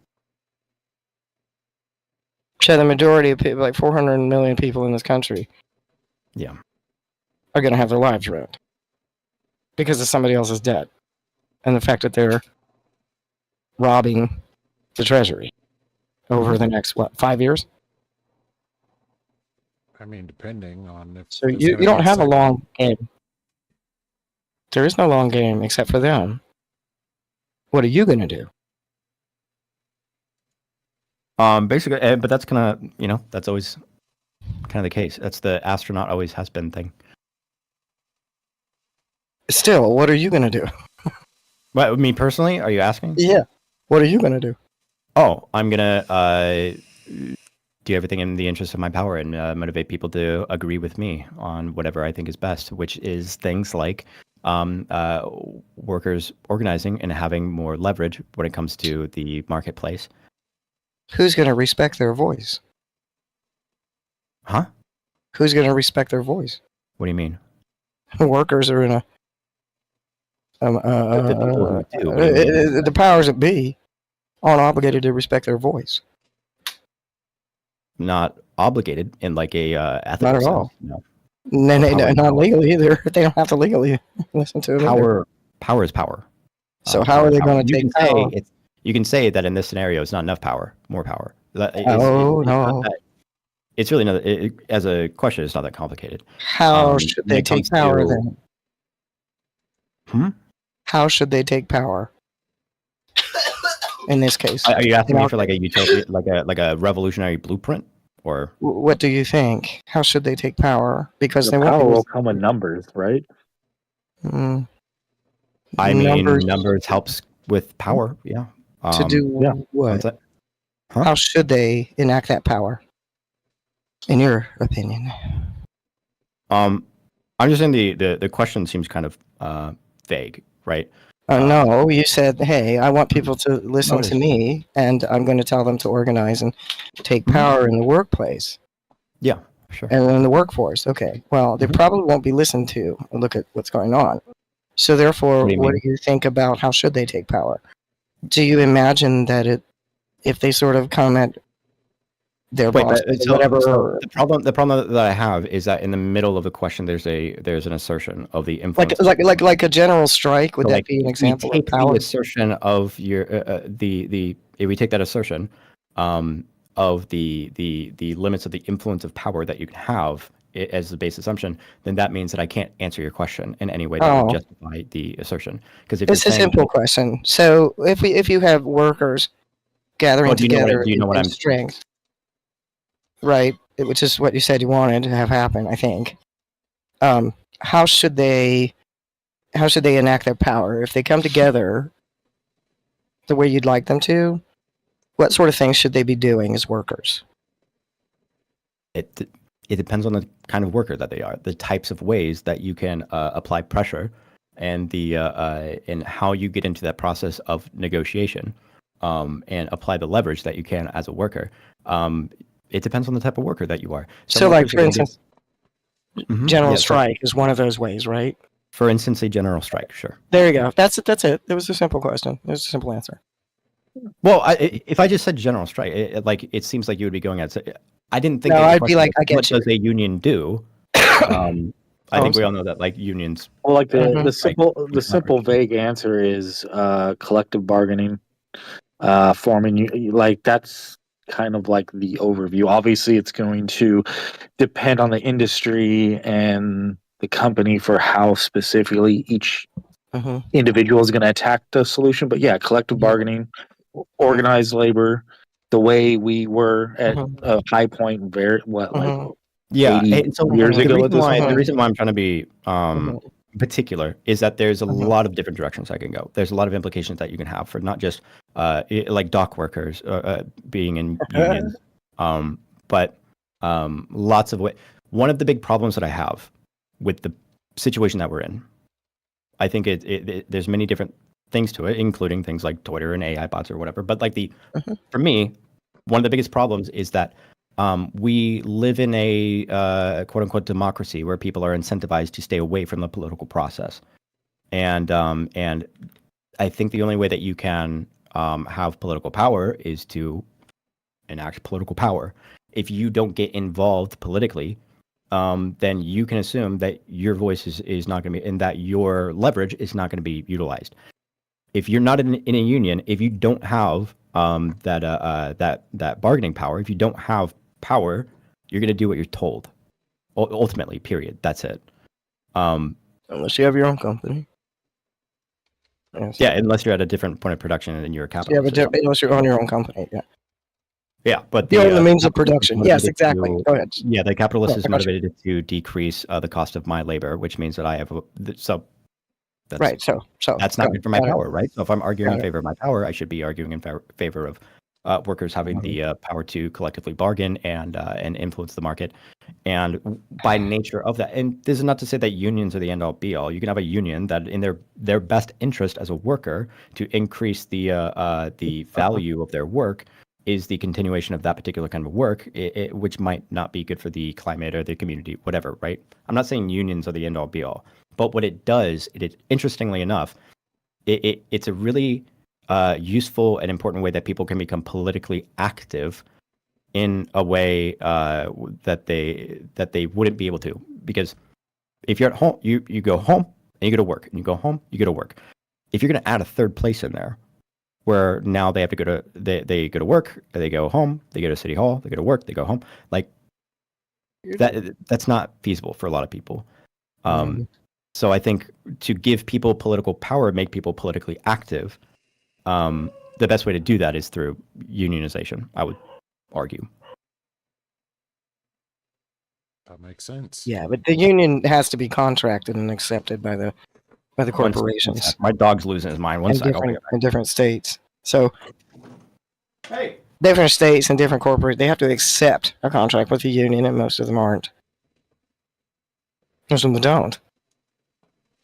Well, I was seeing Rabbit bring up the dock worker strike, where they were essentially saying, we're going to strike unless you give us protections against the robots that are going to be taking our jobs. And they And the very writers, favorable outcomes by the writers negotiating. did. But in that case, there is a union. What I Yeah. miss? So essentially, no corporation wants a union within their workforce. So forcing them to have unions within their workforce, because that's exactly what Amazon tried to do. They tried to stop the unions within their workforce. Yes, they did. Yeah, it's the thing that you do. I try to keep marks out of it, but the thing that you do as a capitalist is to decrease the cost of labor. That's like the entire process of technological That's advancement. just good practice in any business. Yeah, of course. Right? Yeah, I'm not making any moral claim about it. I'm saying that that's how it works. So, but Kai was saying why you had to step out for a second. So, yeah, forcing the corporations to accept a union. Okay, now that's a kind of initiative, right? That workers en masse might do. Yeah, But how could they wield their clout to that degree? Because that kind of makes sense to protect the labor force, if en masse collectively. They were like, we don't want you to do this and that. We just want you to allow unions. But you look at the government that's making those decisions. How are you going to get past them? Because they're just going to say no. The answer is basically the same, right? Like the way that you fight for union protections is through actions that a union would be doing, right? Like yes, true. What are those actions? What do you imagine those actions would be? Strike again. What are your ideas? I'm just gonna say strike again. A strike again, okay. In certain key sectors, right? Because otherwise it'd be like, well, sure, yeah. I mean, there's definitely situations where a strike is less helpful than not, right? Like true. I guess at a larger scale, but a strike, like utilizing your power as a worker to demand better wages or more of a say in the in what happens in the company or the business or whatever. Yeah, it's a fight between those two poles. So to have some kind of clout, you'd really have to have a product, okay? That people, you know what I mean? That matters. Oh, are you talking about like how you get someone like a Bernie Sanders to go around unionizing people? I don't know about Bernie Sanders. I'm talking about the commodity in question that's being created by these laborers. So one of the best strikes I ever saw in my life. This is fucking fantastic. It was in the military. This went in the Philippines. The sex workers collectively went on strike. Do you know how fast they came to the table? Do you know how fast they came to that table? It was the fucking funniest thing I've ever seen in my life. This shit, straight up, no pee for you, cut off. bang! It wasn't 4 fucking hours. They were like, what? It was the best thing I ever saw in my life. Yeah, And it's fascinating. it worked. Yeah, it's fascinating. That kind of scenario, like a sex strike or whatever has happened. Because it was but, also like, part of the local economy, for Christ's sake, the tourism and, well, yeah, I mean, and everything especially else. sex workers. Yeah, it's like it's part of They whole- had the means of production, okay, for a very unique commodity, and they Mhm. owned it completely. Yeah. And Philippines is not, human rights is not in its middle anyway. And they managed, because they literally own the means of production, to effectively have a strike that brought them to the table that fast. And they were only asking for a couple of things. Yeah. A couple of things. And they got them. The persecution of them and harassment. Oh, yeah, that goes on. But they did get the 2 things they asked for. Yeah, it's also interesting the way that it happens. So like with sex workers, this is something that is like I'd love to I see guess that again. formally you would call a like means of production commodity, etc. But like Literally. as people were pointing out for like like cultural social issues, like when you have situations of basically women going on strike with their husbands or something to withhold sex or whatever to make like social changes. Ew, I don't know how that would go over. Wow. Huh. Okay. Wasn't there like Yes, wasn't one of the big yes. ones like that anti-war thing where they didn't want to? There was the no more babies thing. Yeah, there was something. There was something. Yeah. But so I know that, and I mean, it's just from my background. I know what it takes. You have to have a service or commodity that makes a fucking difference. Okay. Wait, what do you mean? It has to matter. It has to have Oh, enough for of an impact on the economy impact. or a society, culture, something or other. It has to have enough impact on the economy. Okay. To ring a bell. Okay. And not everything does. Like, 'cause Yeah, you not can- every- you can so go on not- strike so wait, for wait, more just a has nothing to second. do with the larger economy. Okay. Or you can So not everything does. And Yeah, I'm not being especially obnoxious here, yeah. you're arguing up.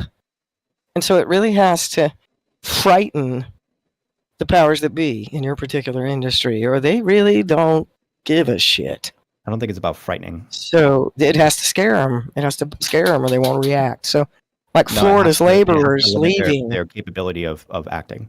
So no, it doesn't. It has to worry them, or they won't pay attention to it. Okay, it has to You look at affect the work, that their is limiting your- their bottom line, right? Or they won't care. But so laborers leaving Florida affected whoever owned those lands enough to change marketing to sort of try to lure them back, beg them back in. So it really has to threaten. It has to be a threat. Sure. Right. It depends on what you mean. What I'm Threaten. highlighting It has to is threaten their bottom line. okay. Listen. What I'm highlighting is the Doesn't capacity understand to that do particularly. particular things, right? No, he That doesn't. could Yeah. frighten you, right? I'm just specifying the nature of the action away from the emotional or the human feeling of it. You can scare people and it doesn't matter, right? You can scare people and it doesn't have any effect. Or you can do things that doesn't necessarily scare people and maybe they don't realize what they're doing, stuff like that, right? So to be more specific, I would say to limit the capacity of the authority figure, whatever. Yeah, you're keying on an emotional term, but no, it really has to be a threat. It has to threaten. They have to be worried that you're gonna fuck up their bottom line. Okay. Yeah, I would think It has to be a doing threat. Economic harm would be a great threat, and Yes. I'm gonna let Regardless of how they feel, it has to be a threat, right? It has to be actual, a real and present danger, or they won't act. They won't pay attention. It is about raid time, so I would like to thank Kid for coming through and hanging out with us tonight. Truly appreciate your Yes. presence. Yeah, thanks for letting me hang out. It was fun. Yeah, you're always welcome here. And at any point you would like me to pull up, or I'll just show up anyway. You are literally welcome. Just to pop in. I'm very good with time management. If I bring you into the call, it's either like I bring you in or I don't. Like if I'm busy, I'm not going to bring you in. But if I want to talk, I will. And you don't have to worry about butting in or anything. You can just jump in. Yeah, appreciate it. Well, He definitely. is intelligent. We will speak again soon. We will. I thanks for the enjoyed it. conversation. I enjoyed him letting me poke at him a little bit. I mean, that was cool. I love being. I don't get to do that. People get too butthurt, so you know what I mean? You can't really sort of just get into something. They get all twisted. And I'm like, no, he was just like, no, I got it. I was like, okay. So as Yeah, always, no, I like that kind of thing. chat Me is the too. real winner. As always, appreciate all of you for showing up and hanging out. We'll be doing it again next week, and we will see what happens. So holler at you all Bye. soon. Bye. Thank you. Be safe. Take care. And deuces. Chat is the real content. Oh, that was fun.